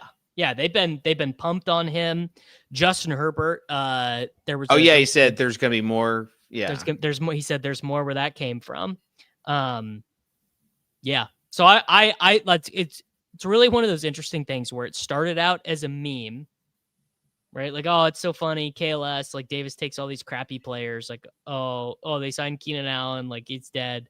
And then it's like, wait, Quentin Johnson is injured. Trey Harris is playing in the 3rd quarter. It might actually be happening for Keandre Lambert-Smith. Yeah, I have too much Trey Harris from that one little window of time where we thought he was going to be. Well, there was that window of time where Trey Harris was like a 9th round pick. So probably not the greatest time to draft. What's your take though on the Denver receiver situation? Mims is the 2, and Troy Flanken and Devon Bailey are the rotational thirds. But I will say Ben Albright, and you got to take Albright with a grain of salt. He said he loves Bailey. I was gonna say he said that Troy Franklin had the worst camp he'd ever seen a drafted pick have last year, but that he's really improved this year. If you look at Albright's Bailey mentions though, like he loves Bailey. All right, we are just like dusted at tight ends, so we don't. We have an awesome tight end. Arroyo would be a great tight end for this build because we already have an elite one. We got Ollie Gordon, who's still there. You want to take? I like DJ Giddens more than with Richardson. You want Ollie Gordon, Dave? I'm happy. I'm happy to take Ollie Gordon with you. How many receivers do we have right now? Right now, we have 6 wide receivers. Okay. Do you want out? Isaac Tesla, Alec Pierce, Stanley Brown. Io Manor. No, we need Io Manor, and then we need AD Mitchell. All right. AD Mitchell will come back to us. We'll have Io Manor. So we now He have might a not. 3. He will. 3, But if 6, not, who 7, cares? 1. Yeah. And we secured the Io Manor bags. I do really like Jatavian Sanders, but you were right that if there was a position to skip on this team, it was tight This end. is how you build these teams. I mean, if you're spending the amount of capital that you spend in that end of the second round, beginning of the third round for a tight end, you better hope he does his job. And then at the end, you look for some of these high upside pieces. Fannin used to be Arroyo. All right. I just need to address this. This is a crazy thing to say. What do you even win with Ollie? You win this player on the Miami Dolphins. You just gotta learn. You just gotta learn a little. Well, if they looked at his like season last year, was not great, but 2 years ago was awesome. 3 years ago was awesome. He was the best player in college football 2 years ago, and now is open auditioning to be the goal line back on a. I like Giddens too, but in this contest, you have to think how many teams, especially early on, that got a lot of value out of people. How many of those teams drafted Ollie Gordon? We could probably look up with the. I was going to say I've drafted a lot. This is a good question. How many Ollie Gordon teams do I have on DraftKings? Because he's been, if you subscribe to patreon.com/Davis Maddock, you actually probably have a lot. But there are plenty. I mean, would you say like 50%? Ollie Gordon? No, not even close, dude. Maybe 10%. I think it's probably more than 10%. You got to check your exposures on the app. No, I check them on the website, but there is like a workaround. We got to uncheck and then check them to get the accurate numbers. View my player exposure, NFL. I guess I hope it's high. I guess I can't be certain that it is. Only 10%. You're drafting him 10%. No, I understand what you're saying about the field. I just wanted to pound my chest about being an Ollie Gordon guy. Gotcha. It's somewhere. I mean, what is his actual like you can tell from the number. Ollie, it's not going to show. Click. Where's the button to show drafted players? Show drafted players. 216.2. It's not even close to 20%. It's way less than 20%. Oh, maybe. I don't know. Someone go check the document from that they put out in like June or whatever. Jaylen Wright is cooked though. He looked so bad. He did, but he still might have the path to that number one running back. This is not the first time we've seen a player. Well, if they just don't bench him, like if they just say, you know what, Jaylen, we spent the third round pick on you. We want to reinforce that we are good at making decisions. Also, I'm wrong. 216.2 is high on DraftKings. My brain was stuck in underdog mode. Yeah, because his max last is two at rounds. 216. Yeah. So I mean, he's probably 100% drafted on. No, he's not. Well, no, trust me. He has gone plenty. There's plenty of drafts I've been in where he's gone undrafted. He's gone 216 because they updated. Leone might have the ownership projection. They update it in real time, so that's why he's now that high. But like he was probably like 230s, 240s. Yeah, someone check the document is all I'm saying. Someone check the document. I mean, I'm pretty cooked on a lot of these running backs. If you look at my top 3 running backs, Johnson, Lloyd, and Wright. And then Ekeler, Tootin, Blue, Ford, Walker, Pollard, Hill, great. Samson, fine. 11%. Those are but okay. then 11%, and it looks like one of the 5.55s at least, of Devin Neal, cooked. Mm-hmm. Rachaad White, hurt. Tracy, okay. Benson, all right, Dave. Okay. I'm going to take Theo Johnson for us here. And then do you want 80? You want 80 Mitchell here? Yeah. Because then all right, there we go. We'll take whoever. We got one final pick left at the end. You said one name there that you implied was cooked that I don't think was cooked, but now I don't remember. Say the list again. I don't think Devin Neal is cooked. Johnson, Lloyd, Wright. Eckler's fine. Tootin's fine. Blue. Lloyd and Wright are not 100% cooked either. You have to kind of write Lloyd off. They're. I was going to say they're trending towards after the second injury and just what he had last year. Like, there you go. DFS temp. Ollie Gordon had not gone in a single draft of the 80 that I did prior to preseason on DK. Yeah. So there you go. Pretty good.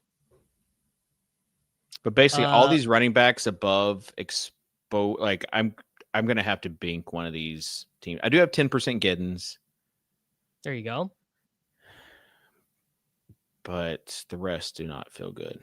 I'll say this. I've learned to never declare a running back dead too early. I mean, the Fournette example was a pretty big one. The Latavius Murray gets cut by the Saints and then ends up smashing for the Ravens. I mean, a lot of you guys are too young to remember that, but there was a year that Latavius Murray got cut by the Saints, then scored 6 touchdowns in like 10 games on the Ravens. There are a lot of ways that running backs can get there in ways that surprise you. All right, Dave. This is our team with 1 pick remaining.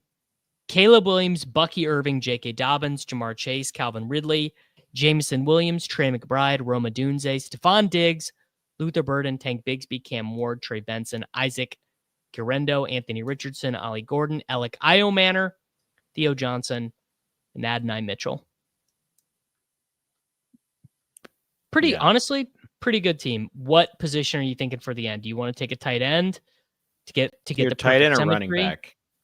Yeah, we went running back. We could go. How about we could Kareem Hunt from beyond the grave last year?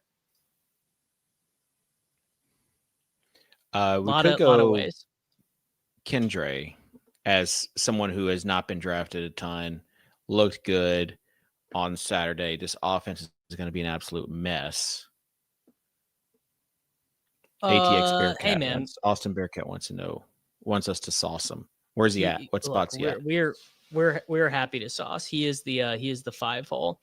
Wow. I guess this man doesn't know about the reverse Super Bowl theorem that you're the worst team in the NFL after with 4 Eagles to start. Jacoby Myers, he let Leone make that pick. Chris Olave, he let Reebs make that pick. Tyler Warren, he thinks that's Brock Bowers. ETN Jr., he let Anthony Amico make that pick. Christian Kirk, Leone's back. CJ Stroud, bro's the worst offensive line in the NFL. Ja'Cory Krosky-Merritt, wow, where do you get your ideas? Josh Palmer, Leone back in the room. Hollywood Brown, Dave made that pick. Yeah, he stole that from me. Dave stayed in the room to take Chigga. Then he used my rankings to draft Keaton Mitchell. He took DJ Giddens as we were talking about him, let Leone take over for Dalton Schultz, and then let Pete Schultz, take over the for Franklin pick, too. Gosh. Classic. How about a little bit of originality right here? Classic. 23% Ollie Gordon. That's a true believer. How was Ollie Gordon not the cover of the college football game last year? Hey, are you worried about... I've been drafting a lot of Theo Johnson as well. Are you worried a little bit about that tight end room? What do you mean? They had Greg Dulcich catch a touchdown pass on Saturday. No. One thing. What if Greg Dulcich just ruins my teams 2 years in a row? if there's a way for like Greg Dulcich is just, he's more of a fictional player than a real player. Bellinger, yeah. I got a little bit Bellinger. scared when I saw that. But we could go Helm. Who are the other tight ends left? Juwan went, so there goes the bring back there. Yeah. Who are the other tight ends? Greg Dulcich only ruins your team when you draft him. Yeah, honestly, I'll still never get over Michigan's backup running back being the cover athlete to NCAA. The first, Tommy Fedone. There's your guy who will wreck. He was pretty interesting in Nebraska. Who are the tight ends left? Who are the tight ends left? Probably a bunch of crappy guys. I would take Gunnar Helm if you wanted. Man, Sidekick telling me to take Cole Kmet is so bad. Everyone's super hip to tight end right now. So you star Helm. Fannon's already gone. Yeah. That's why it's either Helm or a running back. Who are the running backs? Rashard Smith, Damian Pierce, Phil Maffa, Marshawn Lloyd. I would do Maffa. Not Maffa. Maffa or Helm. Or Kendra. Helm or Kendra? I took Gunnar Helm. It was too perfect, Dave. Too perfect. You love to see it. All right, boys. Kendra's year. We have a triple stack. The Tennessee Titans. Make sure to watch the Swolecast tomorrow. Make sure to check out Late Round Quarterback. Like the video. Make sure you're subscribed to the channel for daily